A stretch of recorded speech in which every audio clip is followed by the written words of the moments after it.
you didn't like, why are you even coming today, right? I mean, let's get real here. I gave a talk in the Chautauqua Institution, which is in New York State, and they told me about a week before that it's outside. And I go, where's the screen? They go, there is no screen. I go, what do you expect me to do for an hour? Like, imagine a line graph, and it goes this way.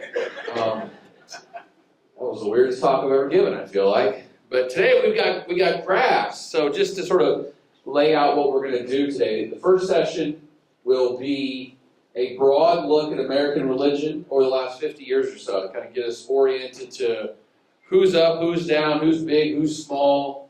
Really, I kind of call it, here's some cool things in the data about a bunch of different religious groups. So it's sort of like the Reader's Digest version of what's happening, not just to the church, but other non-Christian groups as well as the non-religious. And then the second two presentations are going to be, it's titled, Your Church is Probably Not Growing and That's Okay.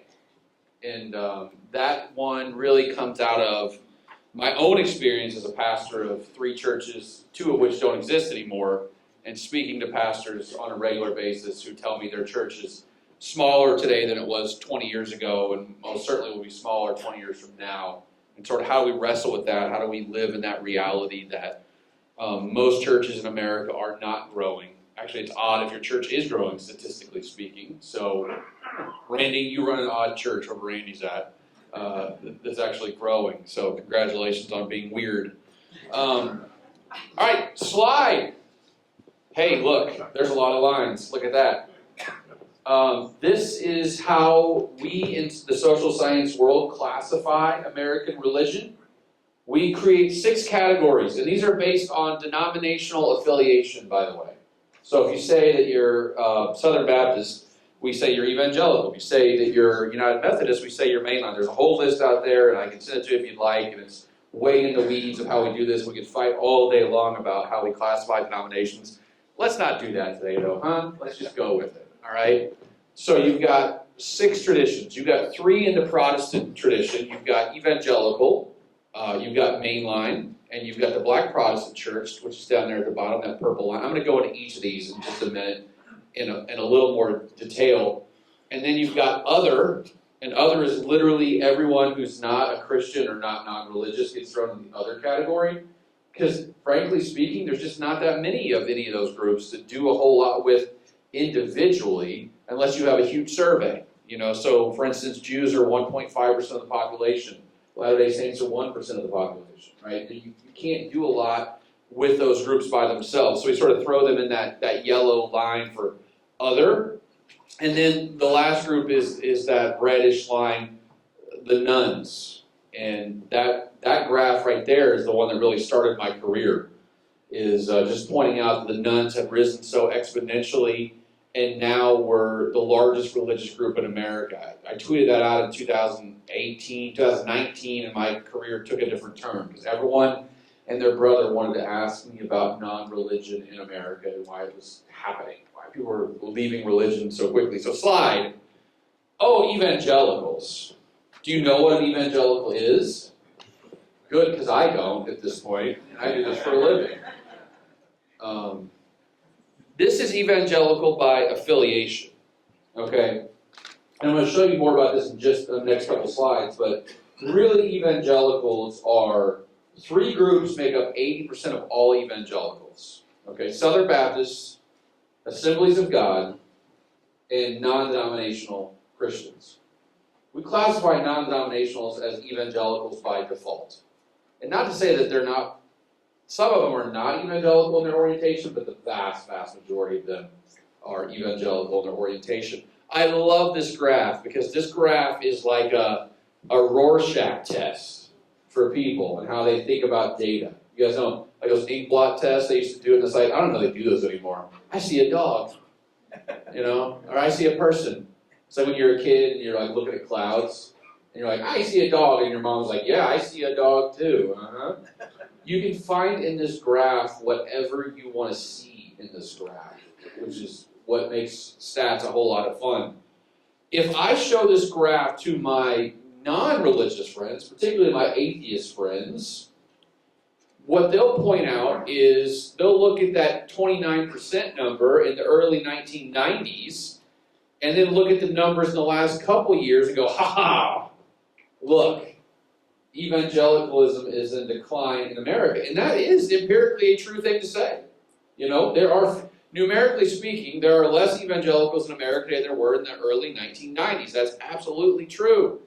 But then if you pull the timeline all the way back to when we started surveying people in 1972, only 18% of Americans were evangelical in those days. Today it's closer to 20% of Americans are evangelical. So there actually are more evangelicals in America today than there were 50 years ago. So when people say religion's declining in America, I've got to become that professor who says, yeah, but what kind? Because evangelicalism was actually doing really well considering everything else I'm going to show you. I mean, that's strong. Just to hold your position in a world that's rapidly secularized the last 50 years is really unbelievable. And I do just want to point out that evangelicalism is doing quite fine. And as we're going to talk about later on, they actually really are the predominant strain of American Christianity for most people. That's how they understand American religion, is through the lens of evangelicalism. So about 1 in 5 American adults is part of an evangelical tradition. I really do think that there's and I posted on social media about this yesterday, there's really this weird thing that happened between the mid-1980s and the late 1990s where evangelicalism surged and then just sort of gave all those gains back. Which, by the way, was when I was in youth group at a Southern Baptist church in rural Illinois. So I grew up, part of what I do in my career is just try to figure out how weird my childhood was. And you know what the answer is? Super weird. Super duper weird. Like, we'll never see that moment ever again. Like, I was born in 82, so I really grew up in like the center of the hurricane of evangelicalism in America. And a lot of my elder millennial friends, raise your hands, elder millennial friends. You all are in the same boat as us, right? It felt like evangelicalism was all-consuming in a way that it is not all-consuming now. I mean, books and T-shirts and concerts and music festivals, and I can go on and on about all the things that existed in my evangelical world that do not exist anymore. Bookstores, let's go right there, right? There are very few Christian bookstores left. I went to Greenville College, which is in Greenville, Illinois. We had Agape Music Festival. Guess what? Don't have that anymore. But that used to be a music festival where thousands of people showed up, and you had some of the biggest Christian acts in America, and then started losing money because people stopped going to the evangelical music fest. You know, so like all these things that we had in the 90s have sort of disappeared in the last 20 or 30 years. And I think what evangelicalism is today is much different than what it was 30 years ago. Slide. Because of this. Look at that transition, guys. Huh? I know what I'm doing here. This is, to me, the rise of the nuns is the biggest story in American religion. This is the second biggest story in American religion, which is the rise of the nones. And by nones, I mean non-denominational Protestant Christianity. Okay? There's this great book by Finke and Starr called The Churching of America. It was written, latest edition was in 2005. It's considered like the Bible of American religious demography. They mentioned the word non-denominational once in that entire book. Like it wasn't a thing that we thought about or wrote about or talked about until about the last 10 years or so. And it feels like it's become this thing that's taking over American Christianity. And so now, in 1972, about 3% of all Americans said they were non-denominational, and today it's closer to 14% of Americans are non-denominational. 1/3 of all Protestant Christianity in America is non-denominational. Okay? It is eating Protestant Christianity. And I would not be surprised at all in the future if a majority of Protestants were non-denominational. I mean, it's really staggering to think about how this one thing has become an all-encompassing thing in America, and not just American religion. I think it's actually in American society as well. I think it's actually endemic of something macro level happening in American society. I wrote a piece called "The Demons of Non-Denoms," where I sort of lay out this argument. I think that it's actually whatever we saw with non-denoms has also led to like the rise of Donald Trump, which is sort of bottom up, not top down religion. That's what's thriving in America is deinstitutional, uninstitutional, bottom-up, grassroots, I don't need your permission. Actually, I'm proud of the fact I didn't ask for permission to do these things. That's the kind of Christianity that's exploding in America. And it's really taking over. So now 35% of all Protestants are non-denominational. 14% of all Americans are non-denominational. There's actually more non-denominational Protestants than there are atheists and agnostics combined. It's a huge group and a growing group. And I see no evidence that this group is going to slow down in its growth. I mean, I'll tell you the story that I've become famous for at this point. I don't know why. My wife and I were driving from Mount Vernon to St. Louis, and we were going through Fairview Heights, which is this Metro East suburb of St. Louis, and there was this building on the left-hand side of the road, and it looked like a factory, like a warehouse-looking building right on the interstate, Fairview Heights, and it had a sin on the plaque there. And my wife, God love her, she's Catholic, so she understands nothing about the weirdness of Protestant Christianity. God bless her for that. She goes, "What is that?" I go, "I don't know. Look it up." Gets on her phone, looks it up. A sin that sells marijuana products. She thought it was a church. Because, I mean, listen, a nondescript building with the word "ascend" on it? Let's get real. And by the way, when you drive by that same building, it says "Ascend Dispensary" in small letters. I want to think I had something to do with that, and they heard that story. Okay? That people are confused and want to go find Jesus when they really are just selling weed. But it says dispensary now in small letters. That's the future, right? Is ascend and the journey and the ramp and the bridge, and we're going to call it everything but church. My friend pastors a church called I Heart Church. There's a church in the Metro East, about half a mile from the church I just told you about, called Enjoy Church. That's the name of the church. That's the move now, is these sort of we're going to talk about religion in a different way. We're going to repackage it in a new way. So slide. Here's a fun fact about evangelicals. The average evangelical actually goes to church more today than the average evangelical did 50 years ago. So just think about that one for a minute. So not only are evangelicals still 20% of the population, the average evangelical goes to church once a week or more.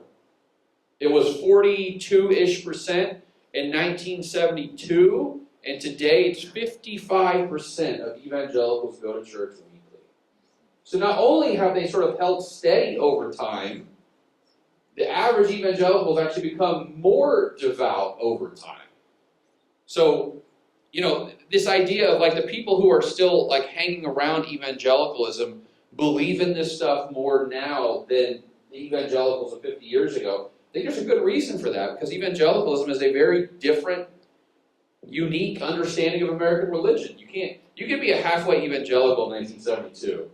Today, not so much, right? Because it means something politically and culturally and ideologically and just religiously. And so what you're seeing is that evangelicalism not only has held its own, the concentration, the intensity of evangelicalism has gone up significantly over time. So large and engaged and devout and going to church a lot, yeah, that's what evangelicals are today. So the report card for evangelicalism is fairly good compared to, I'm going to show you a lot of groups here in a minute that don't look nearly as good as what evangelicals are up to. So keep that in mind. Next slide, please. Okay, so here is our best guess of the 20 largest religious traditions in the United States. This is based on the religion census, which the religion census is awesome because they actually go to each denomination and ask them how many members they have and how many churches they have. So this isn't a survey, this is a census. And most religious bodies in America do actually respond. There's some that don't. For instance, that's why it says Muslim estimate, because Muslims really don't like to be counted because they don't want people to know how many there are, because they're worried about, backlash. So some of these groups are hard to count than other groups. Some groups are very easy to count. For instance, there are about 62 million Catholics in America. Now, I will say the non-denominational Christian church number is absolutely an undercount. Because guess what? It's really hard to count non-denominationals, because who do you call? There's no national clearinghouse for non-denominational Protestants. They don't have meetings, guys. I always tell my reporter friends, I go, you go to the SBC annual convention meeting every year, which is great, but guess what?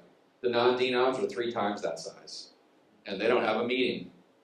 So you don't know what's going on. And that's the key. I actually think if you take that number I just showed you, like 14% of Americans are non-denominational, and you just multiply that over the population of America, it's probably somewhere close to 40 million Americans are non-denominational. So this is an undercount by half.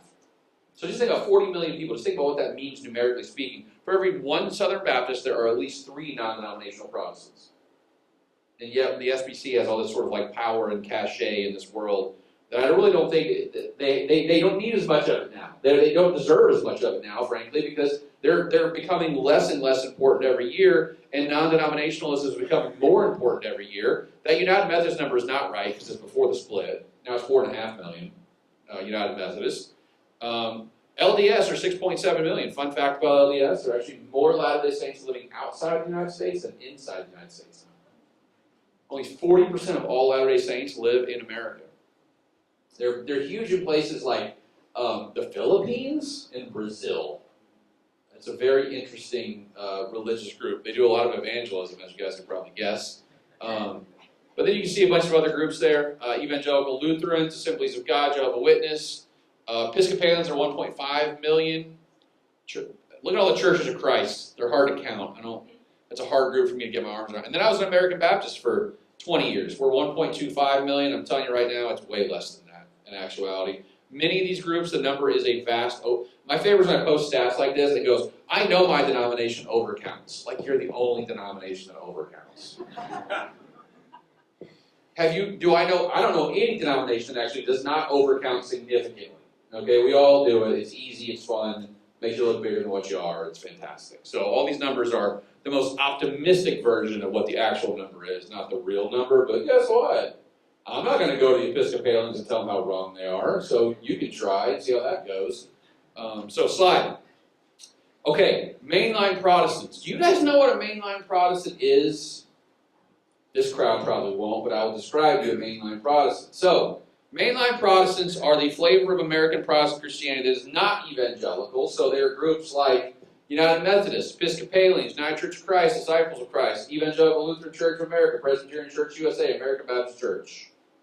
So these are the, I don't want to say liberal, because that's not true, less conservative version of evangelical. Like, so for almost every major evangelical denomination, there's a mainline counterpart to that. So Southern Baptists have American Baptists. Lutheran Church Missouri Synod has the Evangelical Lutheran Church of America. There's a Presbyterian Church USA, mainline, PCA, evangelical. So almost every one of these denominations has a corollary in the evangelical world. In 1958, 52% of Americans were on the rolls of a mainline Protestant church. Evangelicals have never been anywhere close to that large. So President Eisenhower was asked when he was president, do you wish people were religious? He goes, yes, but I don't care what kind. That's the kind of religion that dominated America in the 1950s. Oh, I think it's so interesting. I wish we could go back to when America was really religious in the 1950s. No, you don't. Not the kind of religion that was practiced in the 50s, which was sort of like Methodism, Episcopalianism. Evangelicals were not that large in the 1950s, and the mainline was absolutely dominant in America in the 1950s and 60s. And then even in the early 1970s, when we have data, they're 30% of America. In 1975, by the way, evangelicals have never gotten to 30%. So the mainline at one point was larger than evangelicals, but then you see just an unbelievable slide, right? Oh no, go back, one more. Sorry, I didn't mean slide like that. My bad. I'll try not to do that again. No guarantees though. So 30% in 1975, and then down to 19%. I think that's the most interesting period. I want to do more than that, trying to figure out what in the world happened there. How does a group lose a third of its members in 12 years? Like, that's just staggering to think about. And then from that point forward, it's really just a slow decline, right? Just kind of what you would expect looking at statistics, like a guy who looks at demography all day long. This is kind of what you track. It's just 1% down here, 1% down there, blah, blah, blah. Then just kind of adds up and adds up and adds up. And what it adds up to really now today is that 8.7% of Americans are mainline Protestant. Just ponder that for a minute, okay?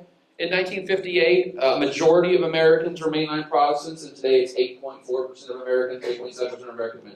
That's insane to think about sociologically, for a group to go from half to 8%. In one generation. In one generation.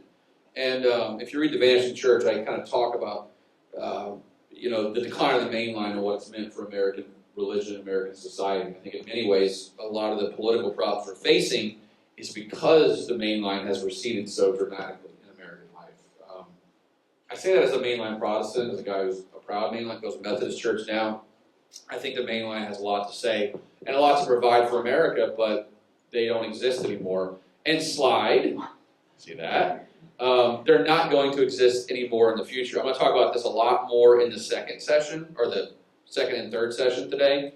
But the main line is suffering from the graying out of America in a way that's hard to really fully encapsulate.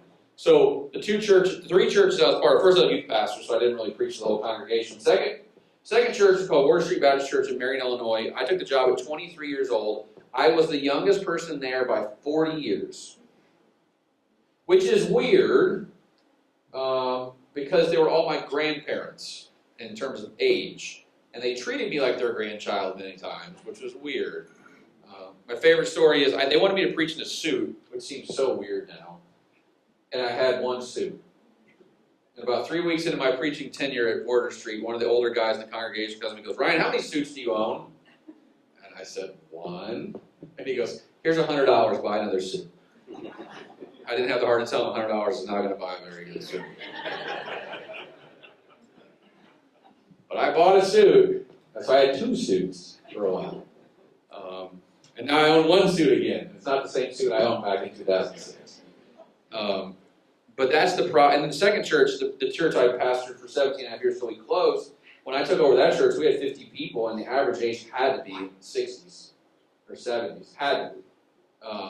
I did a whole lot more burials than I did baptisms. I can tell you that right now. I think it's probably 10-to-1 ratio, if not higher. And in one month, we buried 3 people. In a congregation of 30, that ain't good. I looked at our chairman, the deacon, and I go, if we have another couple months like this, we're closing up like sooner than we thought. Although we had people I buried 3 women that lived to be 100 years old. So take that. I was going to tell people we have that should be our tagline: come to our church and live to be 100. Hey man, it's like good Baptist clean living, okay? Actually, the data does say that religious people live longer than non-religious people, so almost like not drinking and smoking and swearing makes you live a longer life. How about that? But you can see the share of all Americans that are mainline Protestant, young mainline Protestant, is now 1.7% of the population. So there's actually as many Jews in America as there are young mainline Protestants. It is, every meeting I ever went to in the American Baptist Church, I was the youngest person there. Literally every meeting, to a number, I was the youngest person there every single time. And I kind of felt like a lot of them looked at me and go, "Well, Ryan, this is all going to be yours someday," because there'll be nobody left. And it's a real problem in the main line. It's actually a problem across many denominations, but it's especially acute in the main line in a way that is not true in evangelicals, although we'll talk about that. I think it's still going to happen in evangelicals, just a little bit slower. So slide. So this also reflects in denominational statistics too. I think I want to make this point very clear is it's not just survey data that says the main line's in trouble. It's actually all the data that we have shows the main line's in trouble. So I track denominational statistics, which is a lot of fun because there's no clearinghouse for this. I literally have to go from website to website and like beg, borrow, and steal. And they always want to put it in these silly like PDFs. I don't want PDFs. Give me like a straight up Excel sheet, please. They don't want to give me that. And then what's nice is now people know me, they'll email me when the data comes out. So I don't have to go looking for it. So if you're one of those people, thank you. I really do appreciate it. But you can see this is American Baptist. By the way, notice how the American Baptist, those like dots go up real quick right there? Yeah, they didn't have a revival. There's a secretary in Nebraska who typed the wrong number in. And they never fixed it. Added 100,000 people to their region in 1 year, which is insane. And the reason I know this is because she emailed me and said that she messed up and how should she fix it. I don't know. Email, I don't work for the ABC. Go email them and fix it. So they still haven't fixed it, by the way. Their number is actually closer down to 40% once you take that little weird. But this is my life. Somebody types a wrong number in and ruins all my graphs. So this is the world that I live in now. Is some random secretary in the Midwest makes my life a headache. But they're down closer to 40%. Disciples of Christ are down 75%. I don't even know how they exist as a denomination, to be honest with you.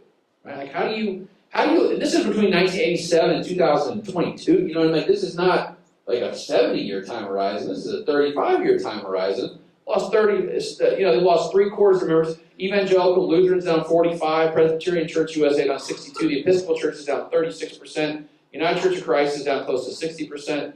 By the way, United Church of Christ, I have a piece coming out on them, I think next week we've got it.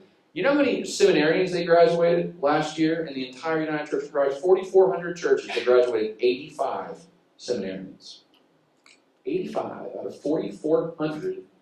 That ain't gonna work, guys. Like, how do you overcome that? The answer is you don't. I mean, if 2% of your church needs a new pastor, where are they coming from? There's no one in the pipeline to sort of fill that gap in. Like, I look at mainline numbers all the time, and Trevor, how bad people think they are, they're worse. I mean, the underlying numbers are just terrible. And a lot of them are going to have some really hard decisions to make in the years to come about how they can serve. United Methodist, fun fact, in 1968, the United Methodist Church was the same size as the Southern Baptist Convention, about 10.1 million members. And today the SBC is 12.5 million. And the United Methodists are 4.5 million. So they lost 1/4 of their members. UMC did over the largest schism we've had in modern times. They lost 1/4 of their members, and a lot of those churches joined what's called the Global Methodist Church, and their issues were culture war issues, essentially. So slide. And God bless the Episcopalians, because even when their numbers are bad, they will still publish them. The PR people must hate that, by the way. Because, by the way, the PR people, I don't know if there's any PR people, you guys are the bane of my existence because you try to put the best spin on the numbers possible and not what's really happening. So you'll find like one good data point out of 12 terrible ones and put that as the headline. Guess what? I want to see the real numbers. And the real numbers in the Episcopal Church are half of their members have celebrated their 65th birthday. Just ruminate on that just for a minute. 65 plus is half of Episcopalians, and then 13% of Episcopalians are children under the age of 18 years old. It doesn't take a lot of mathematical modeling to figure out that's bad. Really bad. In many ways, catastrophically bad. And like I said, I'll talk about this later in the sessions. I wrote a piece a couple weeks ago called When's half your denomination going to be dead? And the answer for a lot of these denominations is a lot sooner than they think. And we're all running on the baby boomers are propping up American religion right now in a way that we don't fully understand. And it's going to get really bad really fast. And no one is ready for that. So I feel like the prophet Jeremiah. The Babylonians are coming and they're going to destroy you, and God's not going to protect you. And the people go, oh, we've had generational replacement before. And you know what I would say? Not like this. This is something completely different in ways that we've never seen before. So slide. And this is the Presbyterian Church USA. 1/3 of their members are over the age of 70. And 4% are under the age of 18. 4%. I mean, that's what the future of the Presbyterian Church USA looks like. It is bad. And even you add the 7% or 18 to 25, 90% of your denomination is over the age of 25. And then almost 60% is over the age of 55. Like, it's not going to be good for these denominations going forward. Slide. And this is just age distribution. I'm going to show you this in a lot more detail, but this is the Seven Sisters of the Main Line, that's what these are called, are just old. They got a lot of gray hair and not a lot of children, and that's a whole lot of problems. Because the future of your church is not in gray-haired people, I hate to say. It's in those kids, and a lot of these. And the other part that makes it worse is they don't have enough young people that have kids. So it's not even like we don't have kids, but we could have kids. No, you won't, because 10% of your congregation are the age of 40. That's not how fertility works. So slide. Okay, let's talk about the black church. Now the question I was getting is, why is the black church a different category than evangelicals or mainline? And the reason is because we can't really put the black church in either category, because theologically, they're a lot like evangelicals. Politically, they're not. So about 82% of white evangelicals voted for Donald Trump in 2024, and about 90% of black Protestants voted for Kamala Harris in 2024. Guess what? You can't put those two groups together in one group. It makes no sense. Because you just can't be any different politically with these two. Literally, the most Republican group in America is white evangelicals. The most Democratic voting group is black Protestants. So we can't put them together. But on matters of theology, black Protestants are actually very similar to white evangelicals on things like view of the Bible, frequency of prayer, frequency of church attendance, all those other things. They look very evangelical, willing to evangelize your neighbors, all these kind of things. It really is, they're a lot like evangelicals, but they do not vote at all like evangelicals. And I'm a political scientist, so guess what? Politics matters a lot in my world. Now, share of Americans who are black Protestant was 9% in 1972, and today it's 4.5%, so it's dropped in half. The share of Americans who are part of a black church tradition has dropped in half. That's a story that we don't hear a whole lot about. We hear a lot about evangelicals and the Catholics and the Episcopalians. We do not hear a whole lot about the fact that black church is half the size today as it was 50 years ago. It's an institution that's really fading in America very, very quickly, and I think it's actually causing a lot of sort of secondary effects in a lot of those communities. So slide. This is a share of racial breakdown of who are non-religious. And what fascinates people about this is, guess what? Black people are just as likely to be non-religious as white people now, and Hispanic people too. All about the same. It used to be we thought that white people were the ones leaving religion the fastest, and that was true for a period of time, but really white, black, and Asian are all about the same now. I'm sorry, white, black, Hispanic are all about the same now. Asians have always been more likely to be non-religious though, slightly. But you can see this is the change, 13% more likely, 15% more likely, 15%, and the Asian number's only gone up 7%, but they're still at 40% non-religious. So a lot of the black community has left religion at a rate that is just as fast as any other community, but slide. What's really interesting to me so I just looked at non-religious people by race and then looked at their church attendance. And one of these things is not like the other. So among black nuns, 44% of them never attend religious services. That's actually the lowest rate of any racial group. This is a really important point about African Americans. When they stop identifying with religion, they actually are still fairly religious on other metrics. So when they leave, they don't go as far away from the church as white people.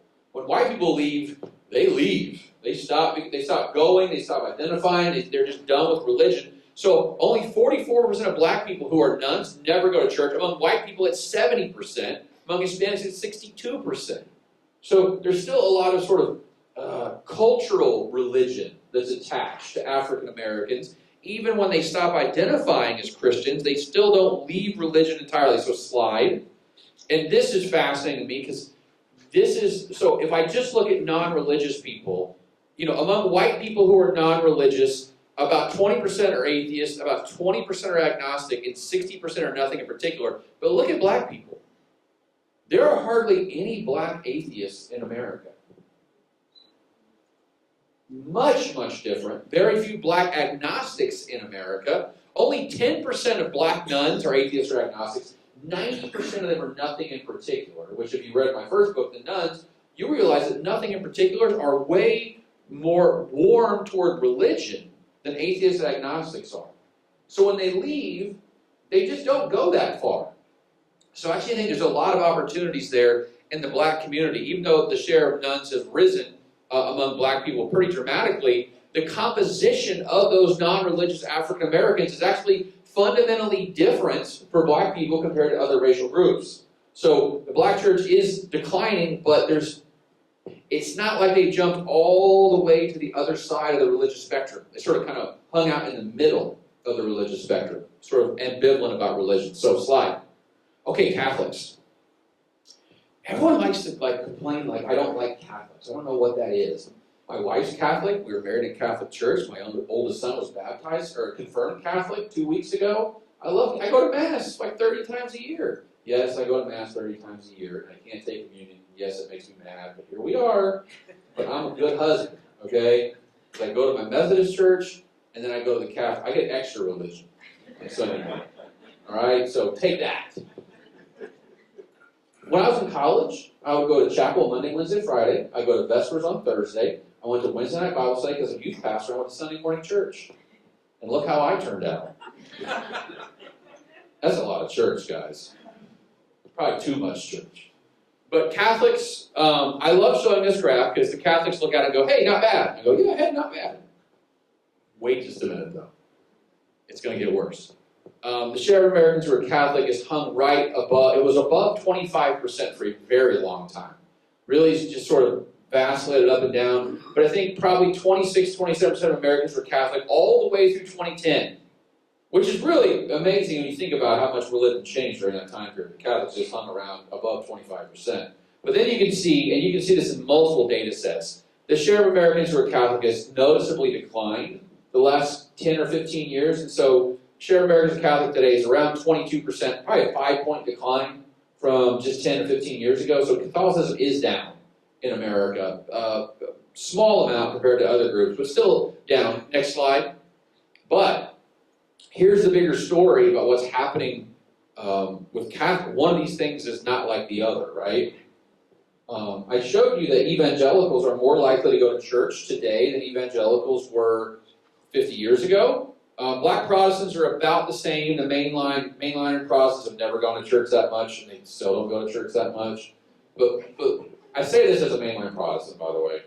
Although, I go to a Methodist church now, and I got so mad on Easter because my seat was taken, because all the mainliners showed up on Easter. I was like, listen, I'm here every Sunday, okay? That's my seat. You need to... that's very Baptist of me.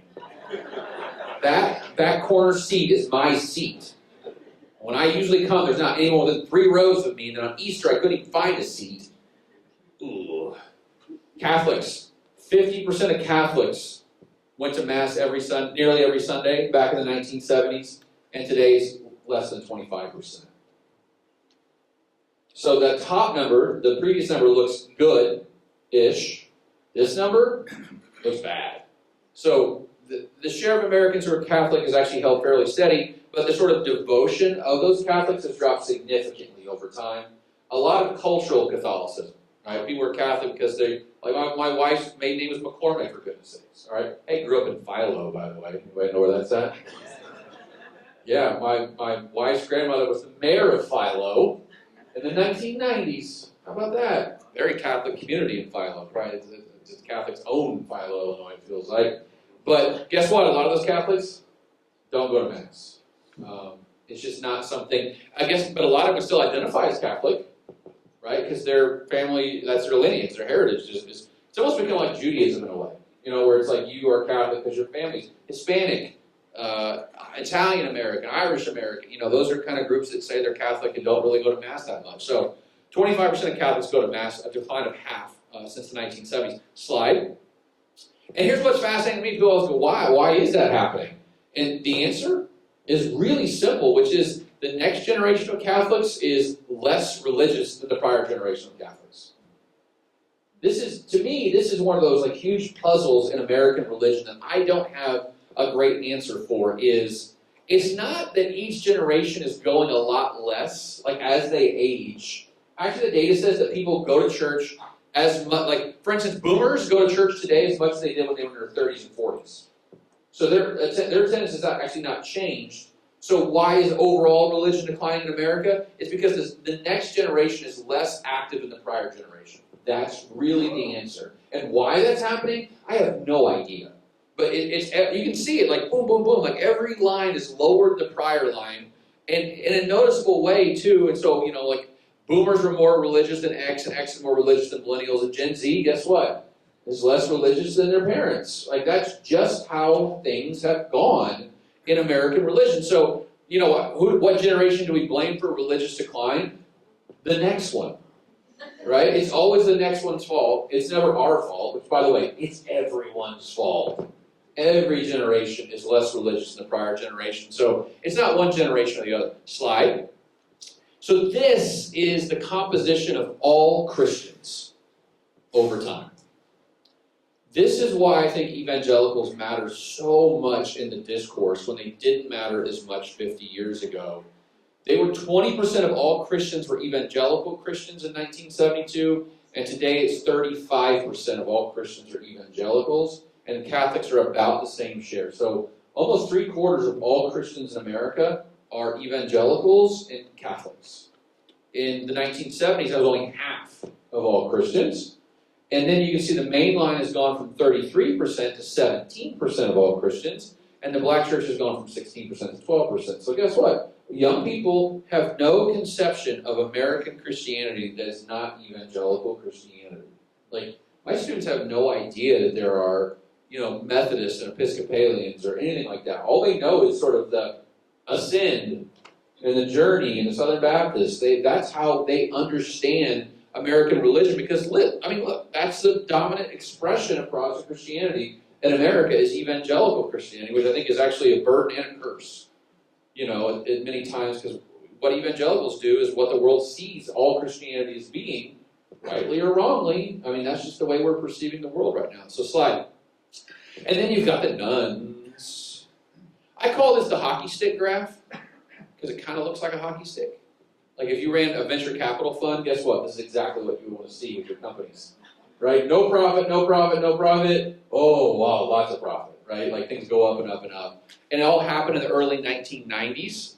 I wrote a whole chapter about that in my book, why the 1990s were so important for American religion, how everything changed then. So in 1991, 6.7% of Americans were non-religious. Today, this has it at 25%. Other surveys have it much, much higher than that. The answer probably is about 30% of Americans today have no religious affiliation.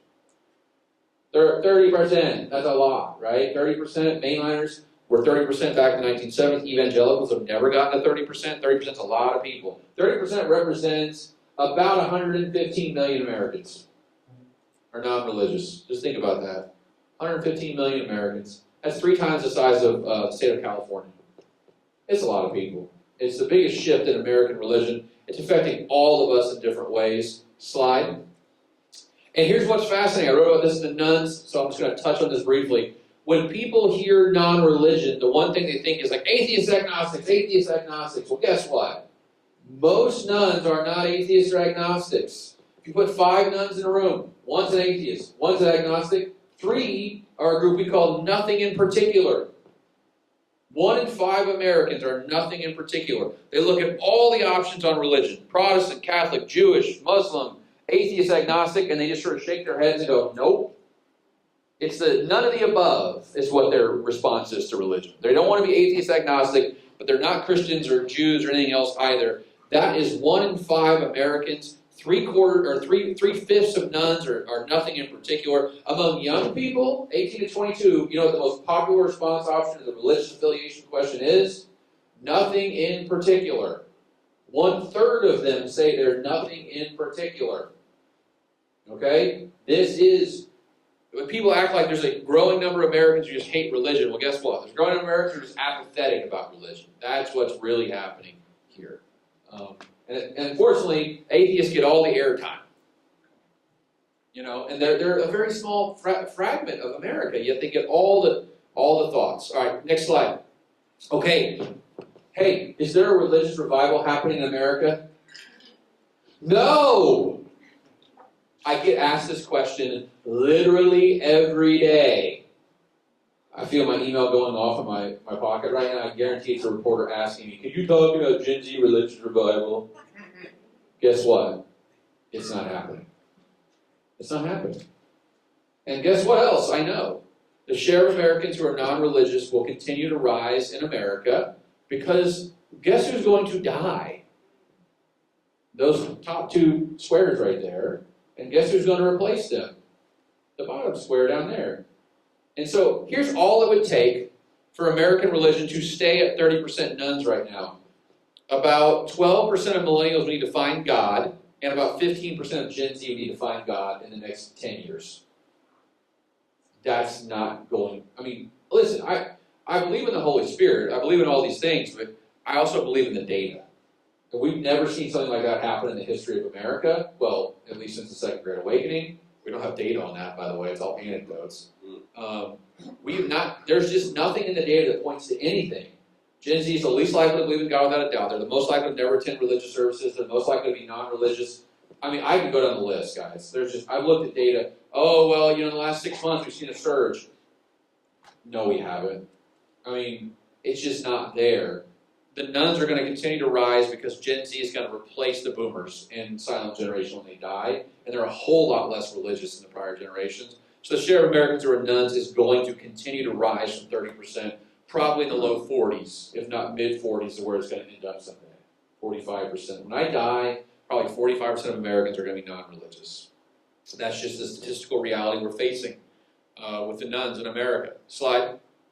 Now, people always ask you about other religious groups, so I just want to do one quick slide to sort of see how those other religious groups look. Muslims are not taking over America. Let me say that again. Muslims are not taking over America. You know how many counties in America are majority Muslim? None. Zero. Literally zero. There's one city, Dearborn, Michigan, but it's in Wayne County, which is Detroit. And guess what? Detroit's not majority Muslim. The most Muslim state in America is New York State, and it's 4% Muslims. This idea of like these small, we do this thing where we think small religious groups are actually very large. I don't know what it is in our brains, but like it's something we need to correct, which is that most religious groups, these small religious groups in America, are not that big. Jews are 1.7%, Buddhists are 1%, Muslims are 1%, Hindus are 1%, everyone else together is 2.2%. 7% of Americans are in the other category. It's just not that big, okay? Yet we have, shows about Muslims and shows about Hindus and shows about LDS. And we're obsessed with small religious groups, but they're small, okay? They're just not that big. For every one Muslim in America, there's 63 Christians.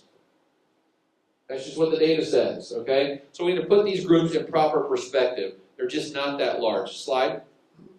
This is what American religion looks like in a grid. So you kind of get a different sense of like what actual things look like. Guess what? All those blues are Christians. And 63% of Americans are Christians. And then about 29% of Americans are non-religious. And then everybody else makes up that last little bit, 8%. So that's really what things look like in perspective, is a lot of Christians, a lot of nuns, and very few of anybody else. And I want to study all these groups, but people go, why don't you write more about Hindus? And I go, I'm not biased against Hindus, I'm just biased against small numbers. It's just hard to do anything with a group that's not that big, statistically speaking. So a lot of these groups are just not that big. Slide. So here is what American religion looks like right now. Boomers. About 19% of boomers have no religious affiliation. It's 23% of Gen X. It's 36% of millennials, and it's 43% of Gen Z. So as we talked about before, guess what? The 19 and 23% are 19% is not going to be that long for the world, and be replaced by 43% nuns. The share of Gen Z or evangelical is 16%. That's the lowest of any generation. Share who are Catholic is 21%, which is down about 5 points from prior generations. That's what the future looks like. A whole lot more nuns, a whole lot fewer Christians, and then really what you should think about it looks like is about 45% nuns, 45% Christians, and 10% everyone else is what Gen Z is religiously. 45, 10. And that's what the future of America is going to look like, is 45, which is interesting because at one point we were all convinced that we're going to end up being like Sweden in America and that everyone was going to be non-religious. Well, guess what? Here's the positive spin on the whole thing. We know that nuns in America are not going to exceed 50% in our lifetimes because Gen Z has never come close to 50%. So we're not going to end up being like secular Sweden. We're going to end up being like fairly religious America. Less religious than we were 30 years ago, but still a heck of a lot more religious than our closest cousins in Europe. Slide. Now, here's the biggest thing. I'm not going to talk about politics a lot today because I don't want to get murdered. But my sister-in-law looks at me after Charlie Kirk is testing and goes, "Are you worried about like speaking about religion?" I'm like, "Well, now I am." I had no worries until you put it in my brain. Now I think about it all the time. The strongest driver of religious disaffiliation in America is politics. You know, if someone were to ask me, guess about what my religion is, and I only had one question to ask them that was not about religion, I would ask what's their political ideology. That would be the strongest predictor of whether they're non-religious or not. And among very liberal people, 62% of them are non-religious. Among very conservative people, it's 11%. So a very liberal person is about 6 times more likely to be non-religious compared to a very conservative person. And that gap has just gotten bigger over time. I mean, it's just exploded. I mean, think about it. It went from 41% to 62, went from 7 to 11 over there. I mean, there's just this thing in America right now where it's religious people are Republicans and non-religious people are Democrats. That's just how clean and clear American politics has become and American religion has become.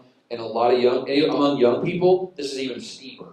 Like the divide between liberals and conservatives is even larger between those two groups. So we call it the God gap, and it's the biggest thing going in American politics right now is religious people versus non-religious people. Slide.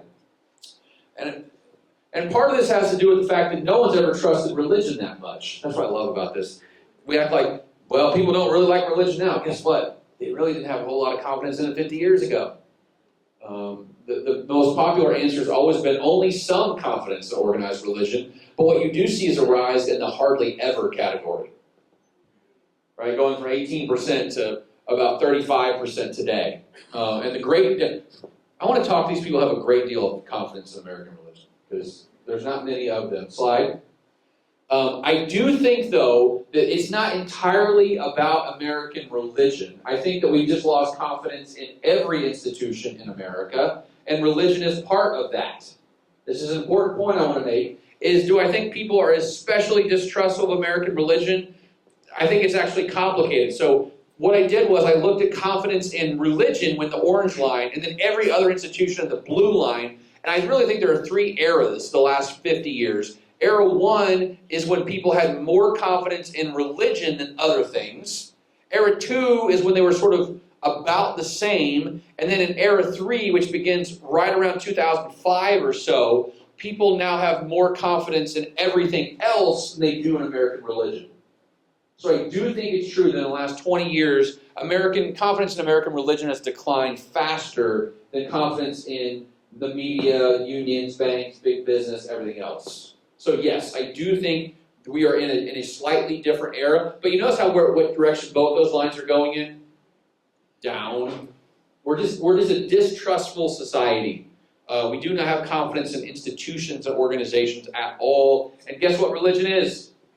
An institution, right? That's just how it's understood. It's not a religion, it's a relationship.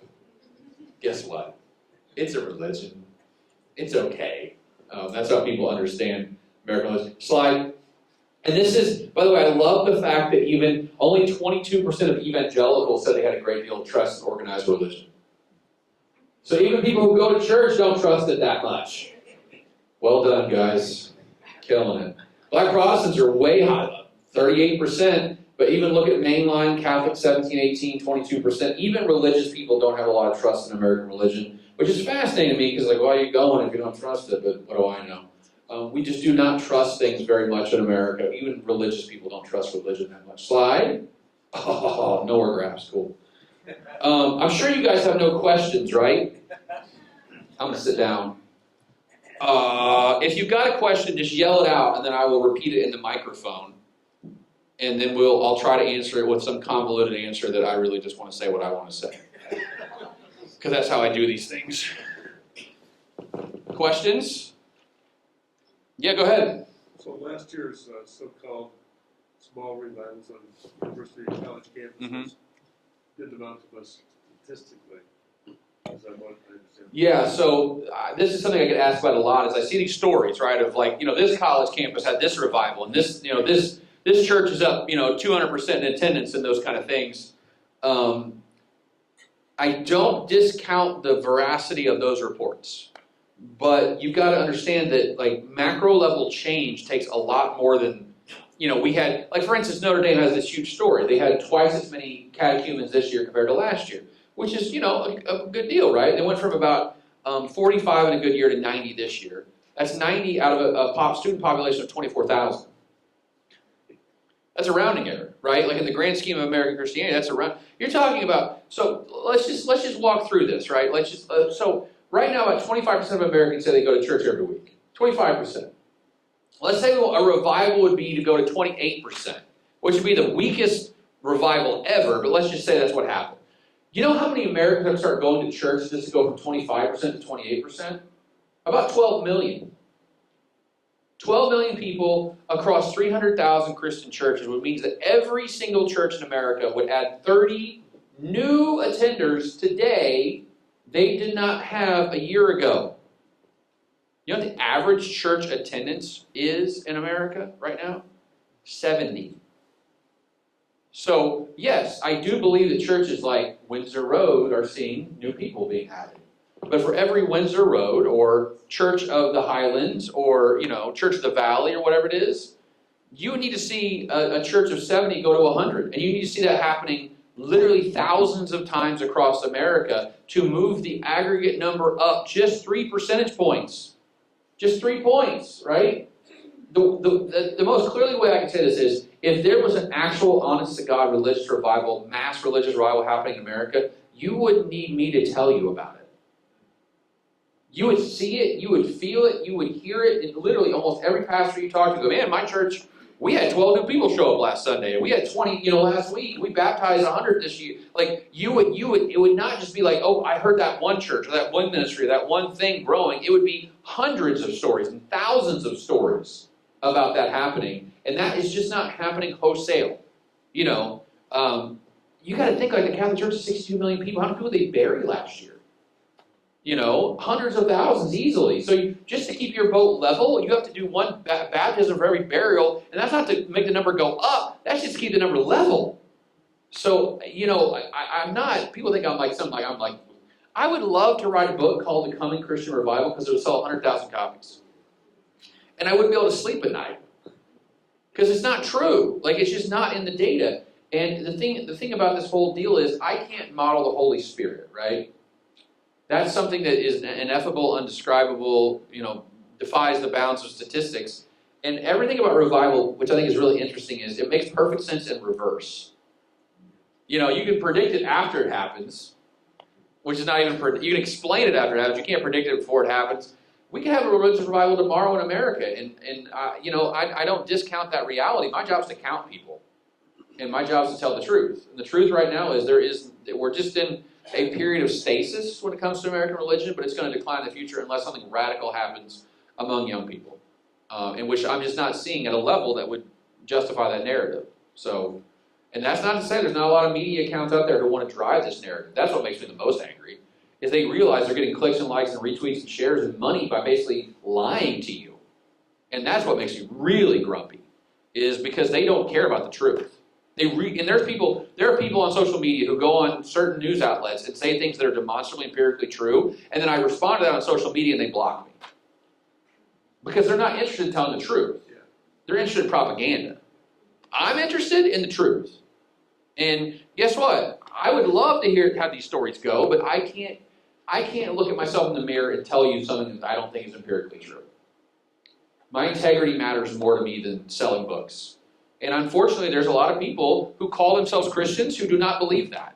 They would rather believe lies than actually face the truth.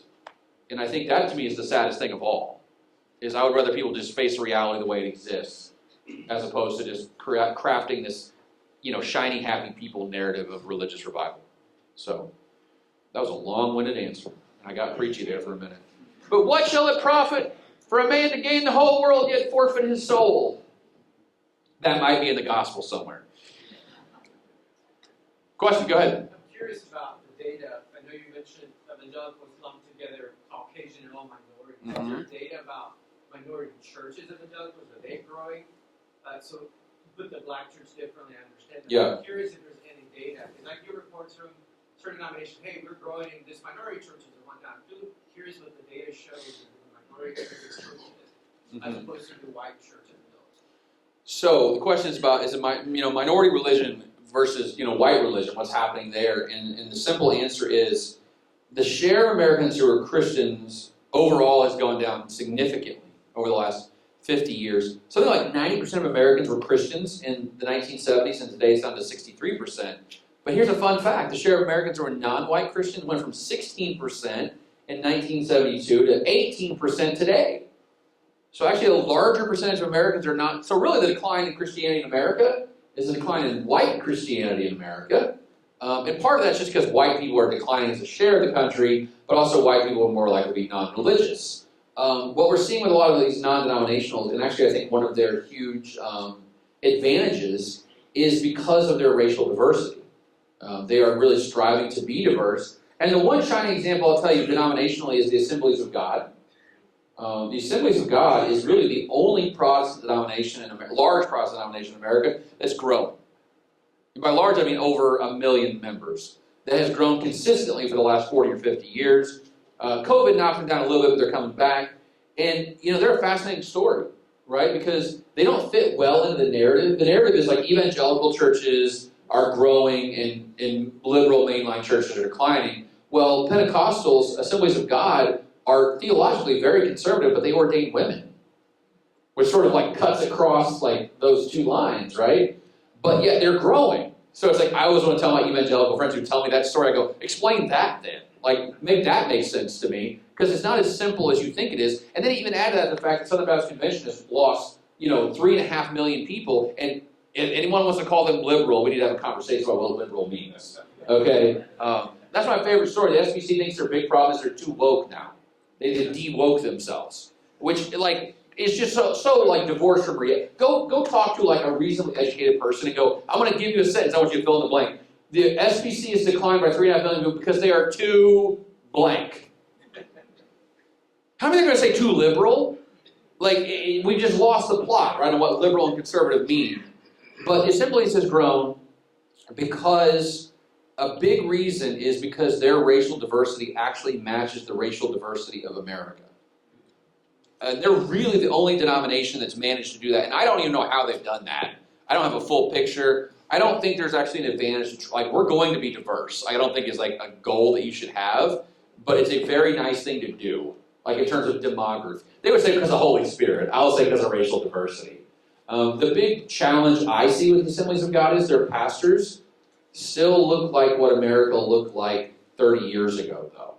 So the racial composition of their leadership is not matching the compositional changes of their congregations, which I think is actually a solvable problem with just some effort on their side. But I think that to me is a good example of like, yes, racial diversity is really going to be the thing that breaks you through and allows you. Because listen, if you're a 90% white church, good luck. Just statistically speaking, because that population of America is declining. We know that. So your total addressable market is just smaller. So diversity is a good thing. How you make that happen, I have no idea. I just don't think, hey, let's go invite some Hispanic people to show up. It's not going to work. You know what I mean? We're a bunch of white people. Like it doesn't make things happen. So the nice thing about non-denoms is they start with nothing. Like they don't start with being majority white. They start with nothing. And they can just build themselves in a way that matches their community, which I think is one of the reasons they have an advantage over long-standing denominations and churches, because they have all that history they have to overcome. So, go ahead. Do you get pushback from denominations whose percentages are declining, but because of population growth, maybe you can show an increase in a lot of numbers? Yeah, so I get the pushback I get from denominations is more about they think that I think it's going to be worse than what they think it's going to be. So the argument that they typically give is like, well, this is actually happened in my church. We thought we were going to die like 5 years before we died.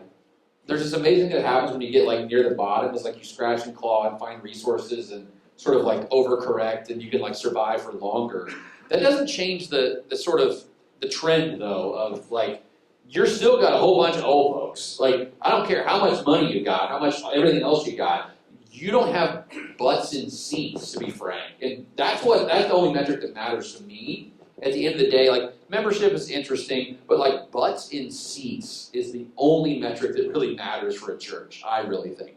So, yeah, a lot of it is they just don't agree with my projections because I think they're too pessimistic. But none of them, I've not gotten a lot of pushback in terms of, oh, your numbers are way wrong, because my numbers are their numbers. You know, it's just, I want to put the real spin on it, and their PR people want to put the best spin on it. You know, for instance, the SBC had a big report that just came out last year. They have a report every year. I always write about it. They always get mad at me, whatever. The PR headline was baptisms are up, you know, significantly last year, which is true. It was up significantly last year. The thing I didn't tell you was it was also significantly lower than it was 15 years ago. You know what I mean? So, like, they use COVID as a baseline. You can't do that. You know what I mean? Like, that's not fair. And by the way, not just universities do that too. When their numbers come out, oh, we've seen an increase in second-year Hispanic biology majors, and then the overall number of enrollments down 12%, right? Because they're just looking for one good story and a bad story. And so that's really what I get pushback on, is the way I frame things is way more negative than they want them to be framed. But again, my job is not to, I don't kowtow to any denomination, I just tell the truth. So, Assemblies love me, by the way, because I tell good stories about them. Southern Baptists do not. Yeah? Because you're talking about interpreting the data, like you mentioned COVID, like as a marker. You're doing this through generations. Have you done any work to like interpret based on events in society and how it's changed religious engagement? Because obviously something you go back 50 years. Yeah. There's different things that have. I'm curious, like if you notice event changes, because I think about like I serve on campus and we see students how they engage the world different based on how they were with COVID, which I imagine was different how you engage in the world based on 9/11 and things like that. Yeah. So this is the thing I always, like when I hear, people say that the Charlie Kirk assassination led to a religious revival in America. That's the thing, like the story you hear from certain people on a certain political persuasion. Like I'm being vague here, right? Like that. I'll give it to the left, just give me a minute. The thing, here's the easiest pushback to that narrative. 9/11. 9/11 led to a temporary and small increase in religiosity among young people, but within 6 months, we'd return back to baseline. And to me, the argument you'd have to make there is the Charlie Kirk assassination was more impactful for America than 9/11 was. And to me, that just seems, honestly, ridiculous on its face. Because I think we all can remember where we were when 9/11 happened. I don't think many of us can recall exactly where we were when we heard Charlie Kirk was shot. You know what I mean? Like, I just don't think that, I'm trying to be just as neutral as I possibly can be, but I just think that's like sort of a ridiculous narrative. And we've actually seen nothing in the last 50 years, no external event that's led to a demonstrable change in American religion. A durable, significant change in American religion, nothing has led to that area. So that leads me to believe I don't know what it would take. You know what I mean? If 9/11 wasn't it.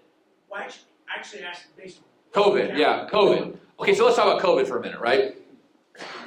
The data about COVID says that basically nothing changed throughout COVID.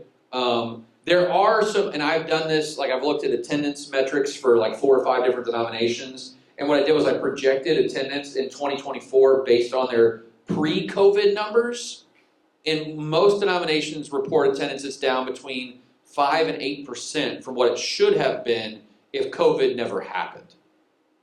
So I do think there was a demonstrable decline in religion among some denominations, but then I hear other stories of non-denominational churches exploding after COVID.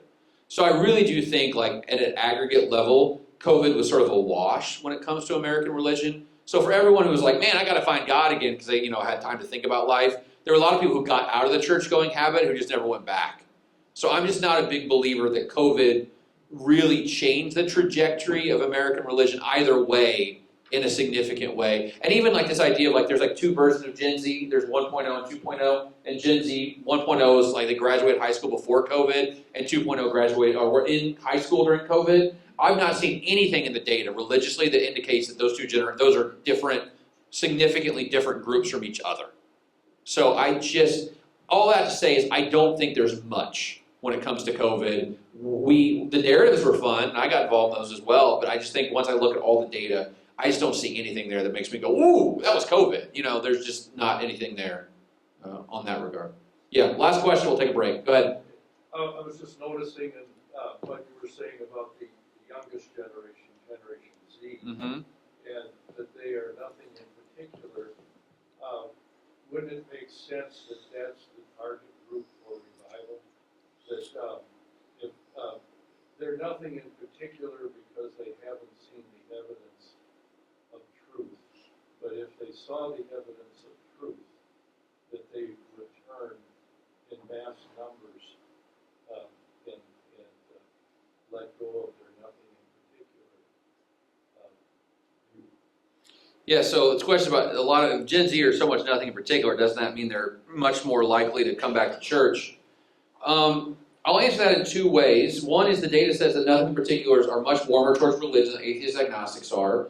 Nothing in particulars are much more likely to become Christians later on in life compared to atheists or agnostics.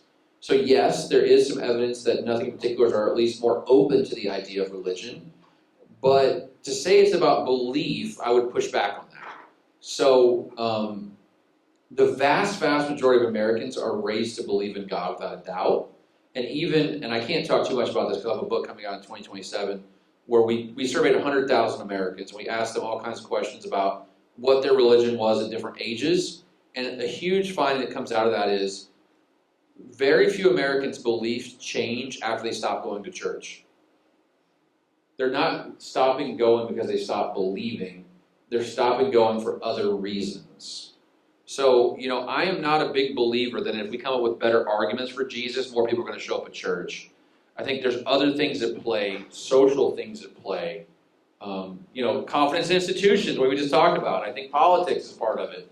I do think some people could be intellectually convinced, but I think just think of it this way, though. How many people do you know go, you know what? I go to a church where I don't like anyone in the pews, but I love the sermon, so I show up every Sunday. How many people do you know said to you, man, that new pastor, I don't like him. Don't like the sermons, but my friends go to that church. I've been going to that church for 50 years, so I'm going to keep hanging out. Guys, pastors, your sermon doesn't matter that much.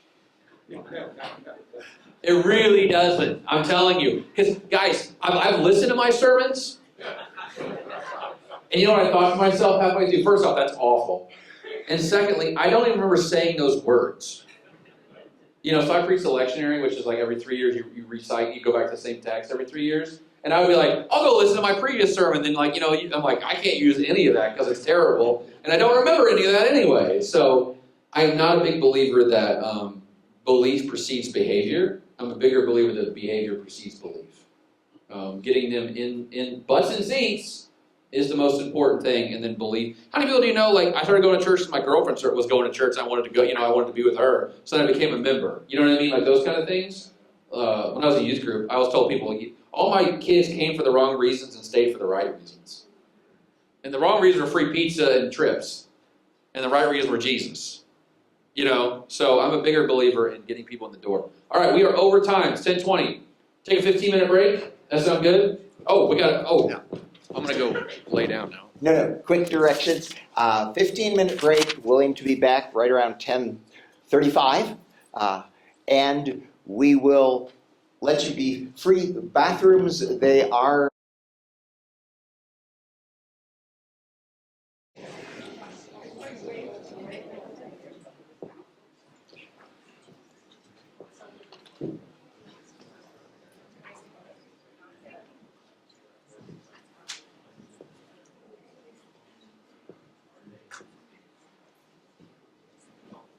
I was talking to wherever Steve's at. Steve mentioned the fact that, I've always lived in places that are declining, it feels like. Always been in institutions that are declining, always counties, populations declining. So that frames a lot of my worldview in terms of how I think about the church and think about our roles as pastors and leaders in the church and how we face all these things. And so a lot of what I do, and I mentioned this before, is just trying to make sense of what I had to deal with, in my adult life, which is that 2 out of 3 churches I've worked at don't exist anymore. The third probably won't exist in the future. In a county that's the same size today as it was in 1950. in a place where development and new growth is rare. A lot. I was joking, if I see someone moving into our neighborhood with an out-of-state license, but I want to ask him what happened. Like, why are you here? It's just a lot of lifers, you know what I mean? A lot of people who lived in our community. I live in Mount Vernon, Illinois, by the way, which is just down the road. And I grew up in a town called Salem, Illinois, which is just north of Mount Vernon, Illinois, about 115 miles down the road or so. So I know it'd feel weird to live like in Southern California where there's growth, or the Carolinas where people are moving into.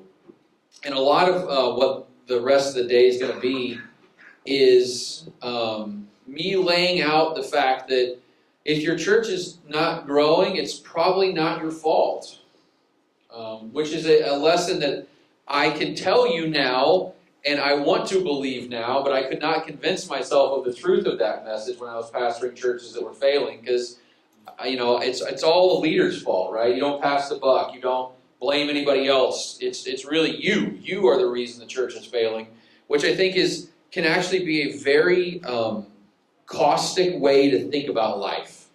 And actually, I think probably leads a lot of pastors to leave the pastorate because they just can't deal with the reality, that things aren't going to go. I always say the hardest part of being a pastor is you don't have inputs versus outputs. You work in a factory and you work hard. You know how many widgets you make at the end of the day, right? You've got a tangible number, like, right, I did that, I made that. Or, if you're a realtor, you sold houses and you have this many commissions and insurance. There's most jobs in the world, you have outputs. And with being a pastor, you can preach really well and serve really well and disciple really well and teach really well, and guess what? Less people might show up next Sunday. And that's the most frustrating part of the job. There's not a direct connection between what you do and what ends up on the other side of the ledger. And so a lot of what you're going to hear the rest of the day is just me trying to talk you through what that feels like, knowing what the data says and understanding what the data says, and a lot of it's trying to hopefully make you feel better about your situation in life and come to grips and come to terms with the reality that we're facing, which is that your church is probably not growing. Most churches in America aren't growing, and if your church is growing, that's an odd thing. That's an unusual thing. So let's talk about what that means. So slide, please. This should come as no surprise to you, but the average religiosity in America is down significantly. This graph only goes to 2012, but if you took it all the way to 2026, it would continue to decline. This is an aggregate measure based on prayer frequency, church attendance, religious affiliation. This goes back as far as we can go when it comes to empirical data on American religion. And you can see that, we were fairly religious until the mid-1970s, and really that sort of hung around until the mid-1990s, and from that point forward, religiosity just fell off the table. And as I showed you those graphs with the nuns earlier, that's when the nuns began to rise. We are just in a very secular era of American religion, and that's just continuing to accelerate in the last 20 years or so. And again, there's no evidence that line is going to go back up in the future. I just don't. At best, it'll stay where it is. At worst, it will continue to decline, but we are just in a much more secular time than 30, 40, 50 years ago. So when you hear all those stories of pastors saying, I started this church in the 50s, and, we grew and went from, 20 people to 200 people in 10 years, that feels almost like fantasy land for a lot of us. But there's a reason for that, and one of the reasons is because macro-level trends were in favor of those pastors back in the day. Macro level trends are not in favor of churches and pastors today. That's just the statistical reality we're facing, is we're just in a much less religious climate. So slide.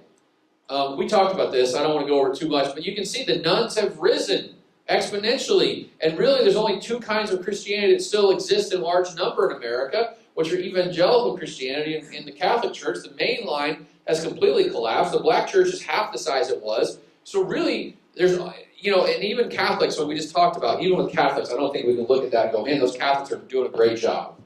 I mean, the numbers look okay at the top level, but the attendance numbers look awful, frankly. And there's no evidence that those attendance numbers are going to look any better. So, Catholic priests they might have as many on the membership rolls, but the pews don't have as many people in them as well. So really, out of all those groups, the only one that sort of is doing okay-ish are evangelicals. But even then, the Southern Baptist Convention lost 3.5 million members.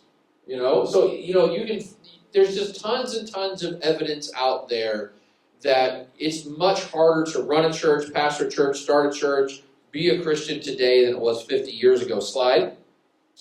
And like I just mentioned this. Hey, look, it's amazing when my numbers actually line up with the actual numbers. So that's fun. But the share of all Americans who are Christians has gone from 90% to 64%. We are just living in a much. Just think about this. Would you rather sell a product where 90% of people wanted to buy it or 64% of people wanted to buy it? It doesn't take a whole lot of math to figure out, wow, man, there's a concept in business called total addressable market, TAM, which is basically how many people would be maybe potentially willing to buy what you're selling. And guess what? The data says that the number of people in America who are willing to buy what you're selling is now down, 25 points from what it was just 50 years ago. So your market's essentially gotten that much smaller. Not saying you can't try to convert non-religious people, but I'd rather, listen, would you rather pastor a church where in a community that's 90% Christian or 64% Christian? I know which one I'd pick. And then if you're in a community like a lot of rural Illinois is, that's overwhelmingly white, because guess what? Most counties in Illinois are overwhelmingly white. The decline is even steeper than that. So 47% of all Americans now are white Christians when it was 73% were white Christians back in the think about running a white Christian church compared to, in 1975 versus 2025. It's just a whole different ball game. The real advantage, we talked about this, the real advantage is that bottom line down there, which is the share of Americans who are non-white Christians has actually gone up a little bit over the last 50 years. So you can see, and this presentation is specifically for pastors who Central Illinois, Southern Illinois, where I grew up and was raised, and understand the communities that we're living in are just much less amenable to Christianity, white Christianity, because there are just not that many white Christians out there. So we're sort of swimming upstream, climbing uphill in a way that our parents, and I don't think that older generations do this on purpose, but I think they kind of look at younger generations and go, I did it, so why can't you do it?